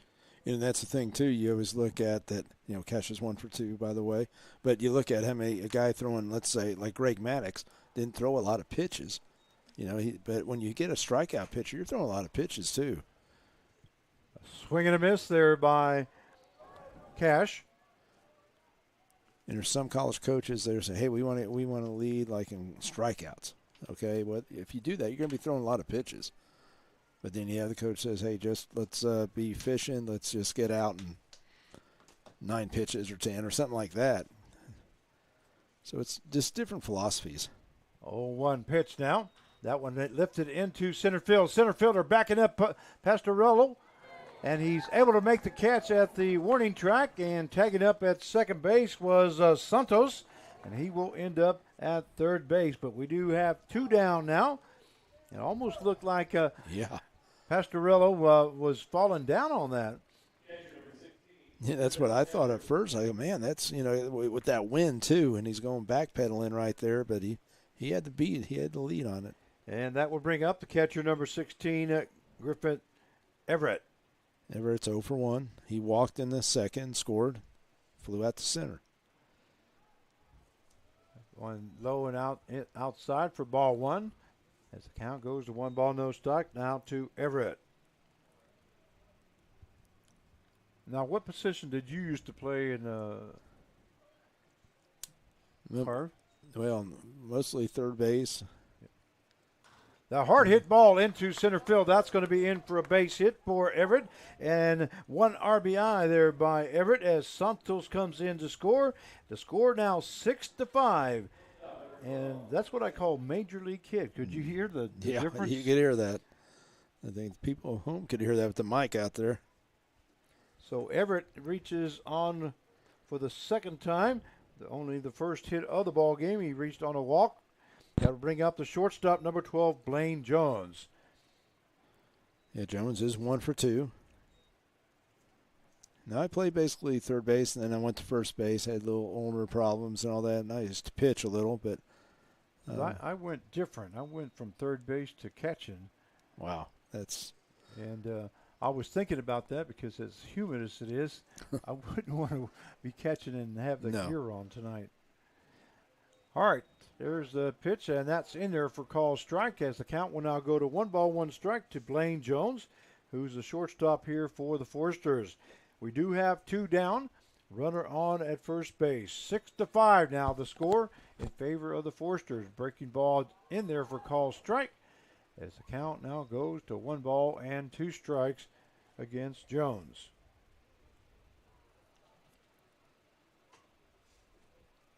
Just hard to keep these guys at bay, Foresters. That one just misses outside, and that will even up the count at 2-2. Yeah. And Oberlander takes his hat off and scratches his head, thinking. Well, that must have been low because, it was right. Awful close. Yeah, it was right there. I thought it just had to be low. I guess we can't tell from here. That one hits before home plate, and going to second base was Griffin Everett as he has a stolen base here in the World Series. That will bring up the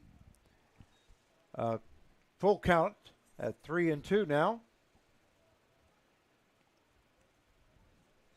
That one misses low for ball 4. So now going to first base will be Jones with a walk. That'll put Burns at first and second with 2 down. Bring up the right fielder, number 8, Dylan Campbell. Yeah, Campbell's 0 for 1. They get hit with a pitch in the second inning. And he did ground out to the third baseman in the 4th inning.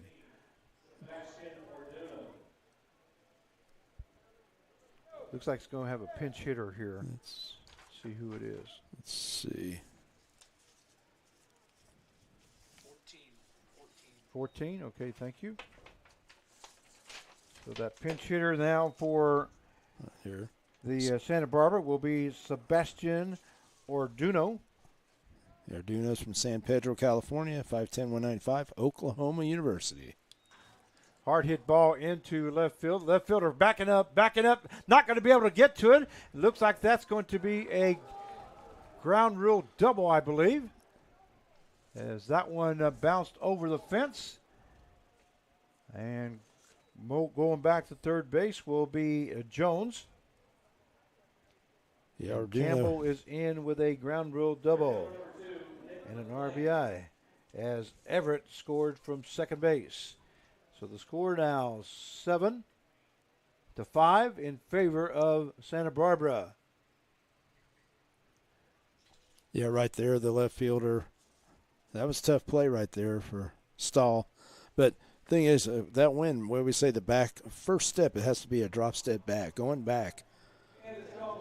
And he kind of hesitated at first, and then he tried to go back, and there's just too much on that hit. Ground rule double. So Sebastian Orduno records his first hit of the game. Will be standing at second base. Looks like we're going to have a new pitcher carved. Let's see with our young guys here. Not my young guys, but Jared, our production guy, does everything here.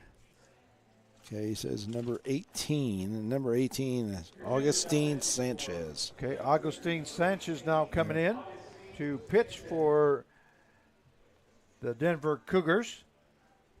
And he is from, let me get a little history on him, Arvada, Colorado, 6'1", 200.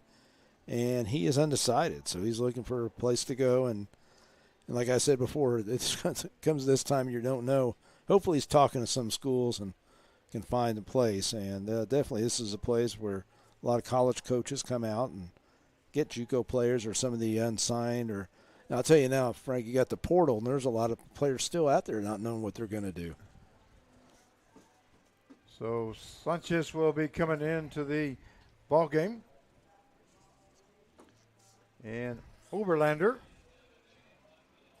threw a total of 17 pitches as he faced 2/3 the lineup. Gave up 3 hits, 2 runs, 2 earned runs, 1 base on ball, 1 strikeout as he faced 6 batters. And 2 runners on base will be credited to him if they do score. Due up now is the center fielder, number 2, Nick Mclean. Hey, Mclean's one for one. Had a sac fly, RBI, and then in the 4th he had a double where he did score. Here in the bottom half of the 5th inning, 7-5 is the score in favor of the Forsters. A hard hit ball by McLean, and that's going back, and that's going to be a home run, a 3-run home run by Nick McLean off the first pitch by Augustine Sanchez. Yeah. What a way to greet a guy, a new pitcher. Again, that philosophy, if it's there, swing at it, and that's what it was. I think, he was just trying to get ahead. Sanchez trying to get ahead of the fastball, and that was the wrong pitch right there for Mr. McLean. So 3 more runs have scored here in the bottom half of the 5th inning, and that takes the score now to 10-5. We went into this 5th inning tied at 5 apiece. And just like that, the Forsters have put 5 across with 2 down. Hard hit ball there by Horvat, and the shortstop not able to come up with it cleanly. I'm sure that's a Wilbert. base hit. I'm sure it will be a base hit also because he had moved to his right. We'll make sure for the official score here. That will bring up the 9th batter. That's left fielder number 9, Hunter Ensley. Yeah, and he's the top of the lineup. He is 0 for 3. He did strike out in the first, grounded out to second, or shortstop in the third, and flew out to center in the fourth. And they're going to give an error to the shortstop. Oh, they are. Yep. Okay. There is 2 down with the runner on base, and the umpire calls timeout as Sanchez was ready to throw that ball. Is able to stop there. 10-5 now in favor of the Foresters. A hard hit ball into center field. Center field actually comes in and makes the catch as Pastorello for the out number 3. So the bottom half of the 5th inning at the end of 5. It is the Santa Barbara, California Foresters 10 and the Denver Cougars 5, and we'll be right back. Thinking about starting your next home improvement project? Make sure you call 811 before you dig. Once you call 811, wait a few days for the utilities to mark your yard with paint or flags so that you don't unintentionally dig into an underground utility line. Hitting a buried line can disrupt your neighborhood's utility service, cost money to repair, or cause serious injury or death. Southern Star asks you to protect your community. Dig safely. Call 811. Hi friends, Phil Nightingale, General Manager of Mel Hamilton Ford. Are you looking for a pre-owned car, truck, or SUV? Something dependable, something you can count on? Then look no further. With the largest selection of certified pre-owned vehicles in the state, we know you can find what you're looking for. Not looking for a Ford? No problem. Mel Hamilton Ford offers a wide selection of other vehicles. Kia, Toyota, Chevy, Dodge. Every payment, every price. Let our experienced sales team find the perfect vehicle just for you. Mel Hamilton Ford, taking care of customers since 1984. Experience the difference. And we welcome you back to X Stadium for the 88th Annual NBC World Series, powered by Evergy. As we go to the top half of the 6th inning, and the Foresters have brought in a new pitcher. It's going to be number 37, Jake Beggarty. Excuse me. Faraday, yeah. Faraday, there you go. He's from Georgetown, Kentucky, 6'3", 180. Plays his ball at the University of Arkansas, a Razorback. I told you I was getting dry, yeah. didn't I? Well, Frank, you did the PA for what, the first game? The 3 o'clock game. 3 o'clock. Then 2 games here. I think everybody would understand that. Why? Sometimes your throat just hits the wall and just can't go any further. And I'm getting close to it, I could tell. So we got the numbers here for Griffin. See if they updated here.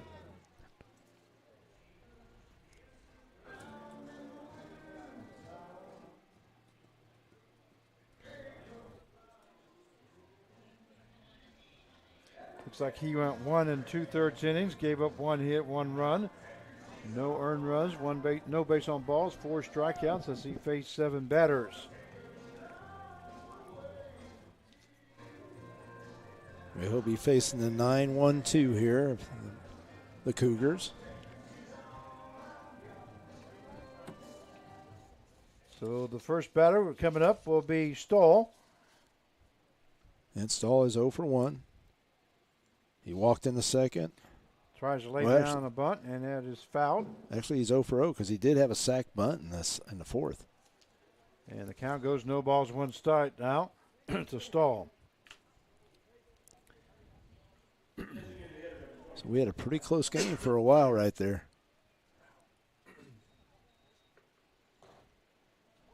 Fastball strike. Another one that probably throws pretty hard. It's like what we're used to seeing with Santa Barbara Frank, just whatever the bullpen is. Count goes, excuse me, count goes to no balls, 2 strikes. There's a fouled off there by Stahl.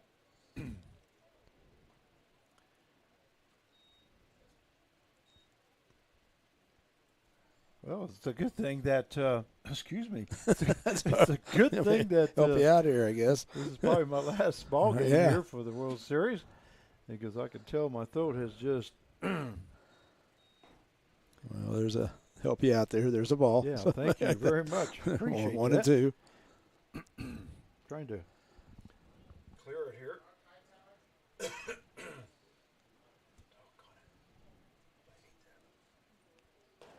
Strike three. That's a good fastball right there. Swing and a miss there by Stalls. He goes down for out number 1. Thank you there, Mark. Yeah, no problem. That'll bring up the center fielder number 5, that Mason Pastorello. Now he's 0 for 1 with 2 walks, and he did score in the 4th. It's funny, you know, how that voice just Oh, yeah, go there. believe. I do that sometimes. I play a joke on people when they come up and say, hey, you're the voice of the Hornets. And I go, yes, I am. Yeah, you know? the voice starts going on. Yeah. But I just do that as a joke. And first pitch, swing and a miss there by Pastorello. Swing and a miss again, and the count goes no balls, 2 strikes.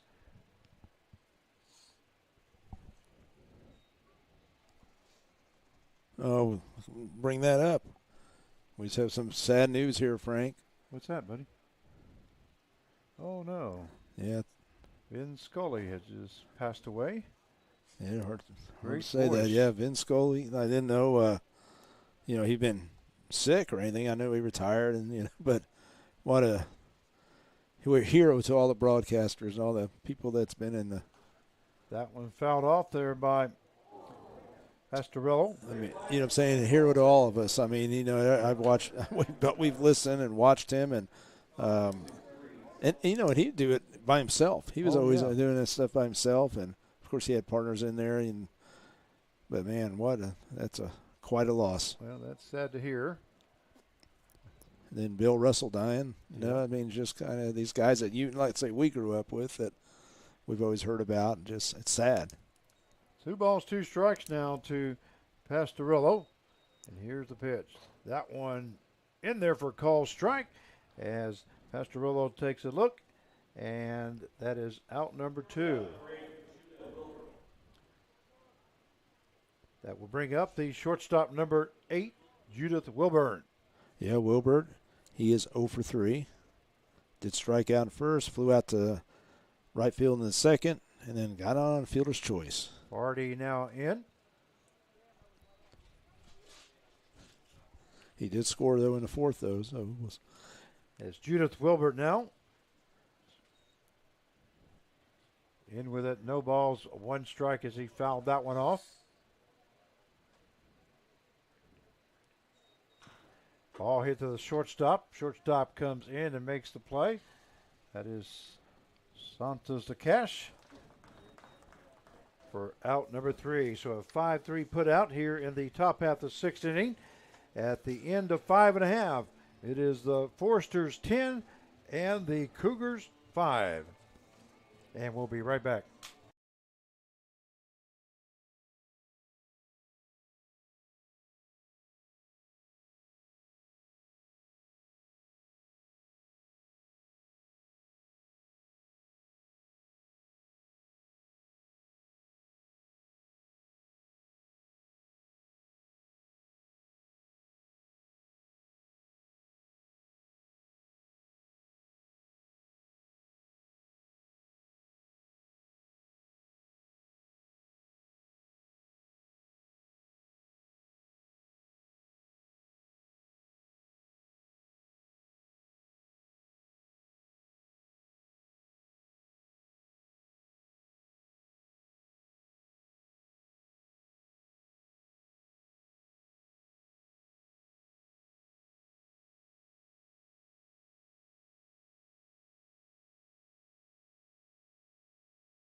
And we welcome you back to X Stadium for the 88th Annual NBC World Series, powered by Evergy.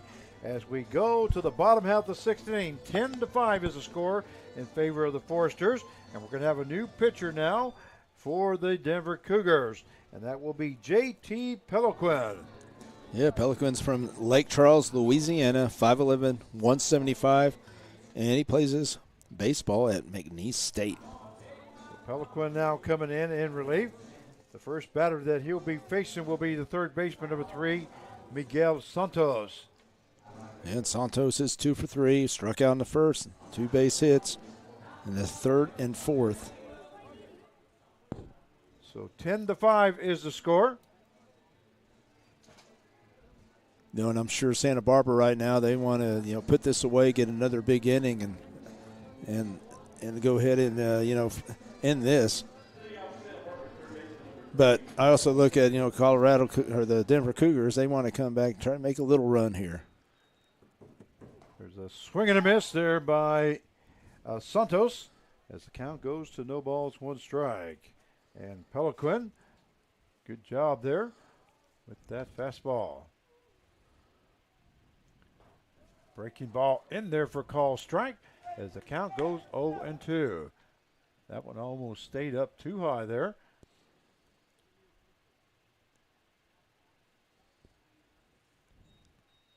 Another breaking ball. That ball hit to the shortstop, Wilbert. Wilbert will go to Brazel at first base for out number 1. So a 6-3 put out for the first out here in the bottom half of the 6th inning. That will bring up the designated hitter, number 23, Nate Rombock. Yeah, Rombock hit that big home run in the third, 2-run home run, and then he flew out second base in the first and struck out in the 5th.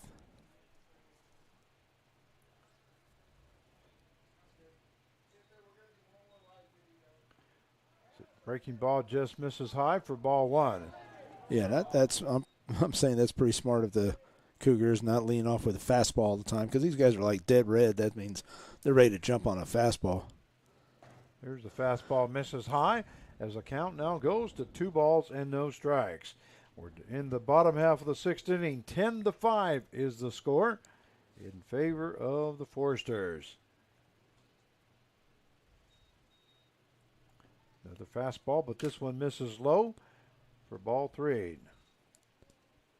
Yeah, and I was talking about dead red hitters. I mean, that's most really good hitters are like that. They're ready to get in the box. They're ready to hit.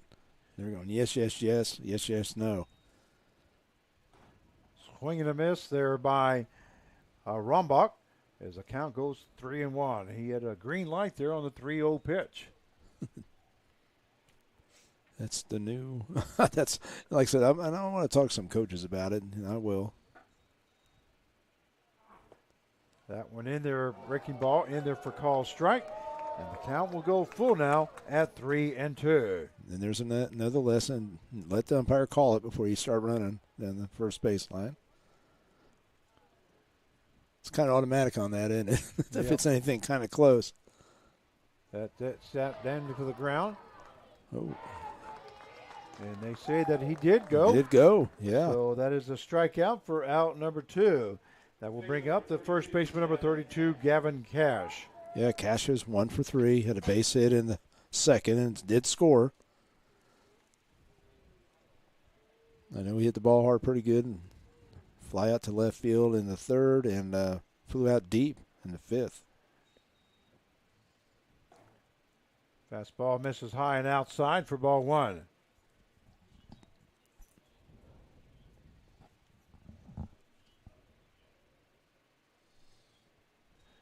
You know, Frank, one thing about the NBC, I missed those late night games because everything would be a lot cooler.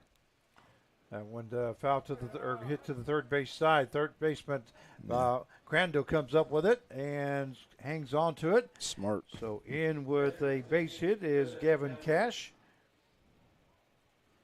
You know, and that's smart. I mean, you know, he knew he had no chance, but how many times have guys thrown it and they throw it off into the bullpen over there or something like that down the right field line? So that was a smart play. I will bring up the catcher, number 16, Griffin Everett. Okay, Everett is 1 for 2. He walked in the second and scored, flew out to center in the third. RBI base hit in the 5th. Fastball misses high for ball 1. The count goes 1 ball, no strikes now to Everett. Cash is on at first base as he just reached on that short hit to third baseman. That one in there for call strike, and that will even up the count now at 1 ball and 1 strike. He's doing a good job mixing it up a little.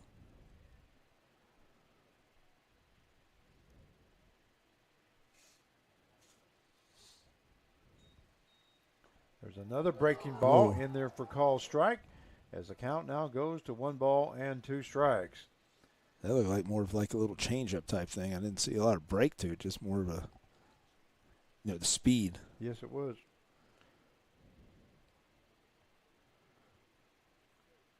It's going to be interesting to see what he has here because I'm sure Everett's going to be ready to attack it. Here's the 1-2 pitch. That one misses outside, and it gets away from the catcher, but he hustles after it as it trickles down towards the first base. About a quarter of the way.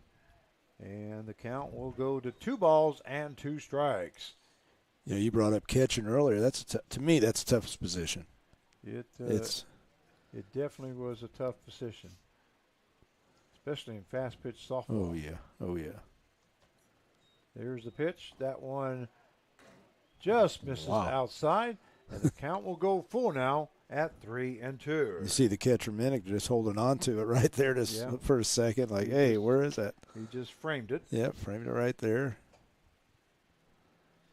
So count is full now to Everett, and Cash will be taken off here on the pitch with 2 down, and the full count. There he goes. And a swing and a miss there by Everett as he goes down swinging for out number 3. So at the end of 6 innings of play, it is the Forsters 10 and the Cougars 5, and we'll be right back. What you should expect when you come here is a cadre of instructors that are eager to educate you in the traditions of the fire service, the duties, the job, and everything that is encompassed within what it means to be a firefighter. A vehicle is one of the most important investments you'll make, which is why you need both a vehicle and a dealership that you can trust.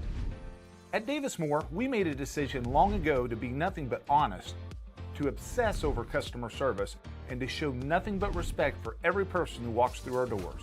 These core values have kept Davis Moore active in the Wichita community for over 65 years. Come see us at any Davis Moore location or check us out online at davis-moore.com.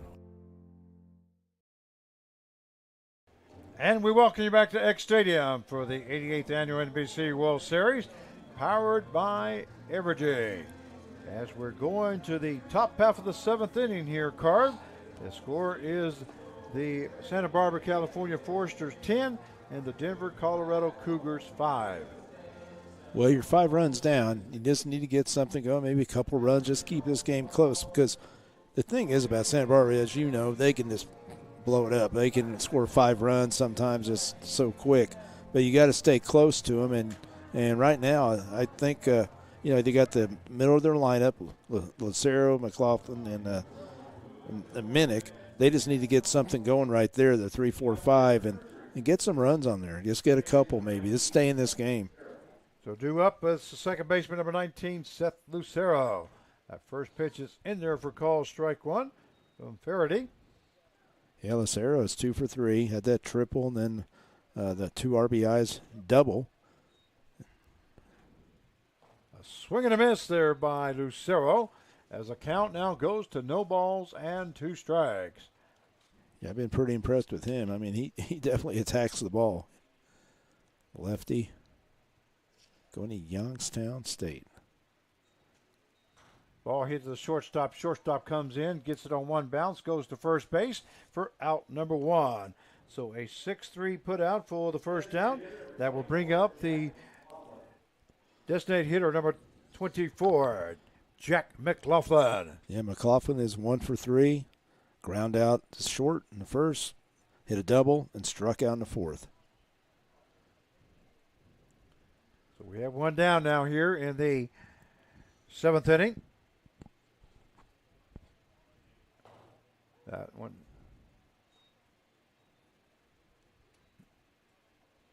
In there for call strike 1, apparently. That one fouled off there by Mclaughlin. And the Cougars have 9 straight outs. There was 1, 2, 3. You know what I'm saying? They need to get something going, get somebody on base. 9 straight hitters retired. That one hit right back at Beggarty, and wow. It goes in his glove, and that is out number 2. Wow, line shot. Yeah, I just saw it. I thought it was going to hit him, and I didn't know he caught it. Yeah, it went right in his glove. So that brings it up. The catcher number 6, Zeke Minnick. Yeah, Minnick's 0 for 3 with 3 strikeouts. Yeah, you can't hit a ball any harder than that. Sometimes those line shots like they say, look what I found. That wasn't even that. That was just boom. That was there. Yeah, that's when I remember playing those, pitching a little, and wishing I had an L screen sometimes for that. That one misses outside as the count goes down to 2 balls and no strikes.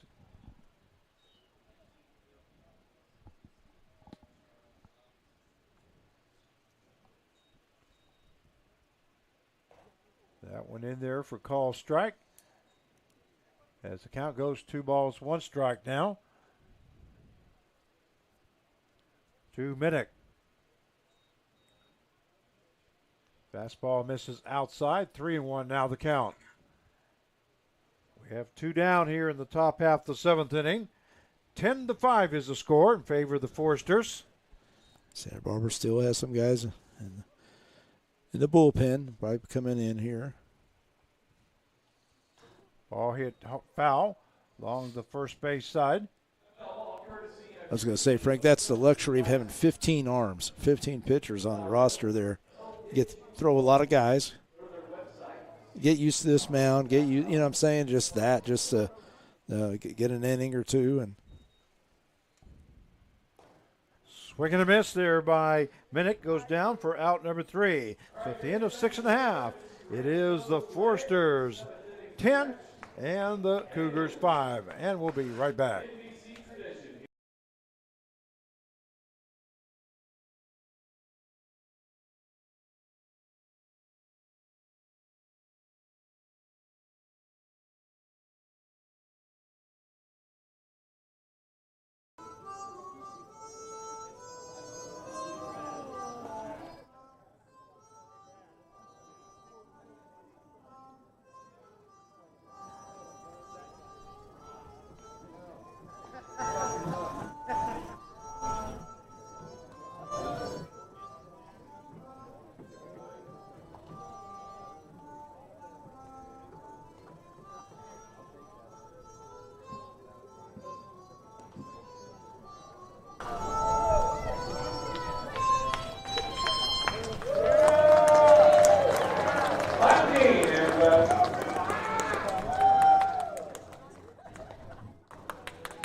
And we welcome you to X Stadium for the 88th Annual NBC World Series, powered by Evergy.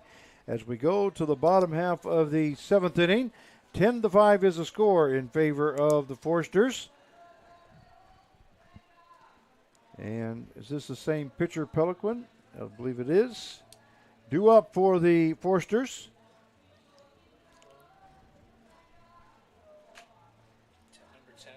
It's number 10 now pitching.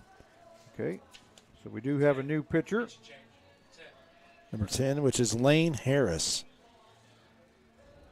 Lane Harris now pitching for Denver Cougars. He's from Papillion, Nebraska, 6'1", 195. Plays his ball at Hastings College up there in Nebraska. So Lane Harris now coming in to pitch for the Cougars.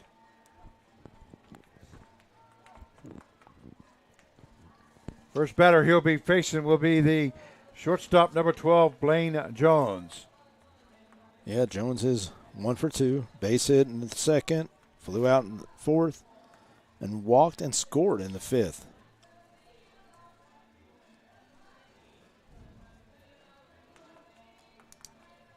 Oh, Michael Dean playing that harmonica. I mean, that guy, he doesn't miss a beat, does he? I mean, he's really.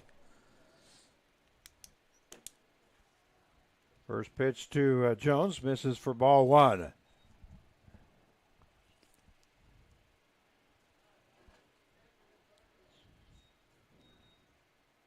That one also misses for ball two.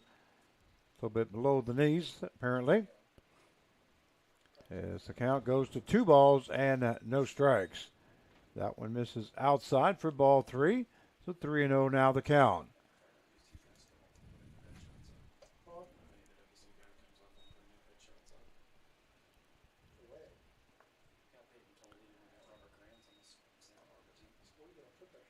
And ball four, as that one is high. He did not swing. And Jones will be on with a walk. We'll bring up the right fielder, number 14, Sebastian Orduno. Orduno came up and got that pinch hit double in the 5th. Got an RBI. An RBI. All right. Definitely attack that ball. Left center. Here's a pitch to Orduno. That one in there for call strike. As the count now goes to no balls and 1 strike.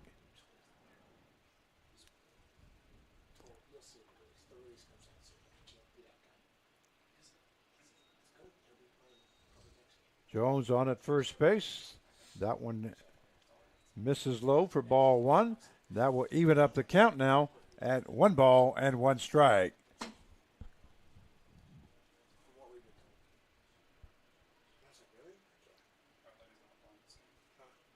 Jones is on at first base as he reached on a walk here in the bottom half of the 7th inning. That one misses inside for ball two. So the count will now go to 2 balls, 1 strike to Orduno. See right here, if Santa Barbara, like I said, they can explode at any time. That's a swing and a miss there by Orduno. And the one thing I always notice about Santa Barbara is their hitting approaches, and I'm sure their college coaches work with them, but I think Bill Puntard and his coaches also work with these guys because just like they usually they make you throw strikes. 2-2 now the count. Check swing there by Orduno, and the count will go full now at 3-2. It's one thing I've always known. I noticed years ago, though, just how their hitting approach. I'm a bigger hitting approach guy, and it just, they make you work. They make those pitchers throw balls. That one misses high for ball four. So Harris walks the first 2 batters that he faces. They'll have runners on at first and second. And that will bring up the center fielder, number 2, Nick Mclean. Well, McLean's 2 for 2. Had that 3-run home run in the 5th, had a double in the 4th, and a sac fly in the 2nd. So he has a total of, I believe 3 RBI. 3 RBIs. Or actually 4, because he 4, had the 3-run. You said sac fly. He's having a good day.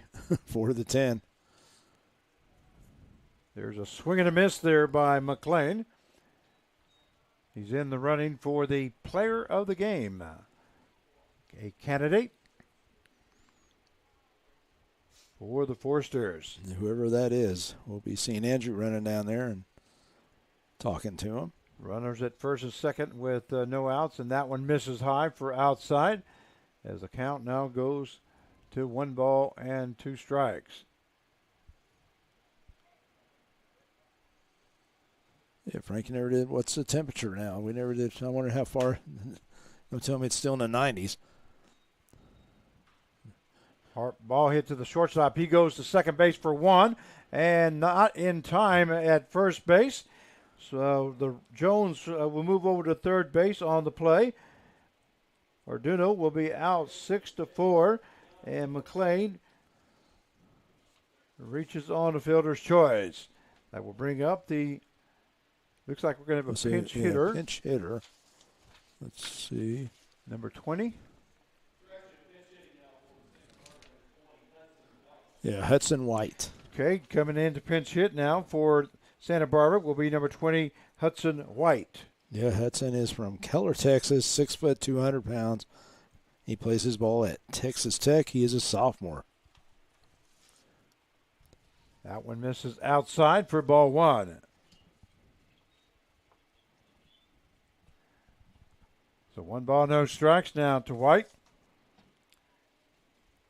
We have Jones at third base. Mclean on at first with 1 down here in the bottom half of the 7th. 10-5 is the score. There goes the runner to second base. The throw down to second base. Not going to be in time. It goes out into center field. So a run will score as Jones comes in from third base. And sliding safely into third base is Mclean. 11-5 now the score.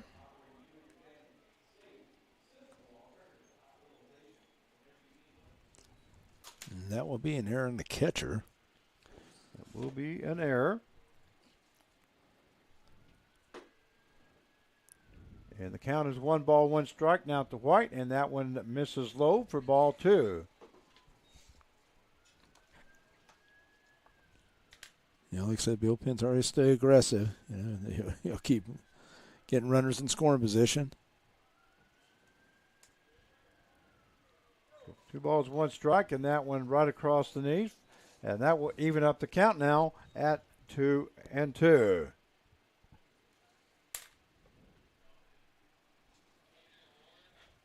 Here's the pitcher. White the batter. Out off there by Hudson White.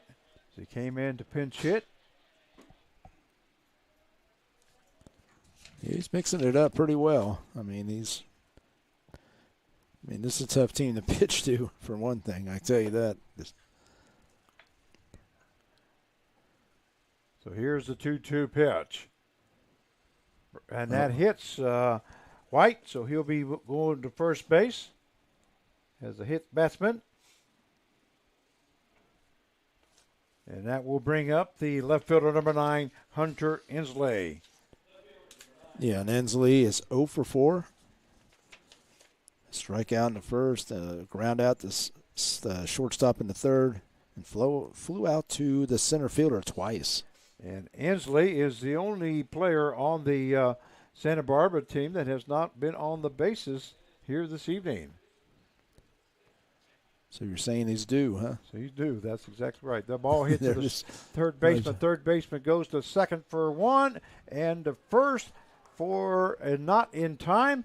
So another run scores as Mclean scores from third base. So we have a 5-4 put out. And Inslee reaches on a fielder's choice. He finally gets on base. And that will bring up the third baseman, number 3, Miguel Santos. And Santos, he's 2 for 4. Strike out in the first, had to hit in the third and fifth innings and scored both, and then grounded out in the sixth. Ball was fouled off there by Santos. Once again on at first base is Inslee. 2 runs have scored here to make it 12-5.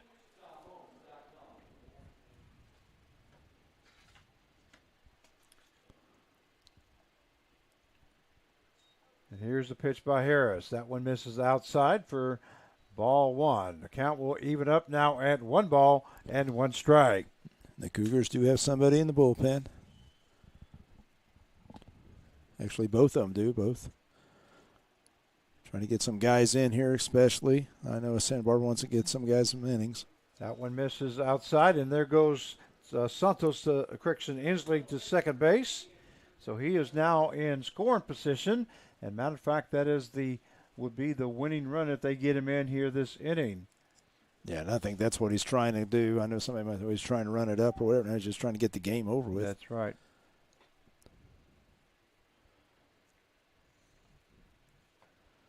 That one into the ground, misses, as the count goes to 3 balls, 1 strike.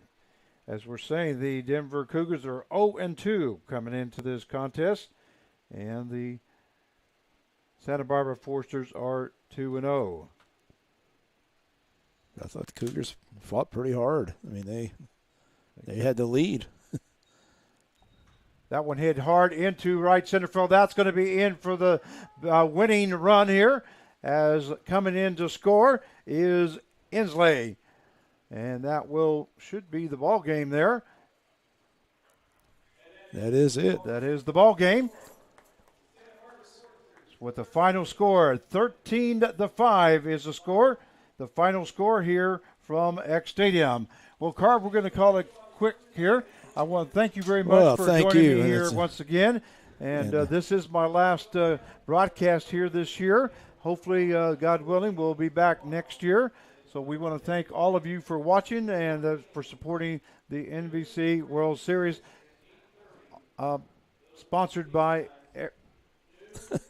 Evergy. There you go, Evergy. It's been a long day, Frank, I can tell you that. But so, Jarrett, thank you once again for all your hard work, sir. And we're going to call it good. Yeah, all I'm going to say is that right now I think the World Series, you got to go through Santa Barbara is my choice right now. I think things haven't changed. Those guys can play. And yeah, it was a little off today, but they threw some of their other guys. And Bill Pintar knows what he's doing. He's been here so many times. You bet. But it's going to be a fun time. If people need to come out and support it and check out some good baseball. But Frank, it's good seeing you, and I hope to see you soon. I know you moved away, and maybe we'll get out and hit some golf. We're going to meet someplace, go play golf or something. Sounds good. Well, once again, we thank you very much. We're going to call it good, and we hope you have a great evening here, and we'll see you down the road. This is Frank Martinez, along with Mark Carvala, wishing you a good night, and also Jared, wishing everybody a good night.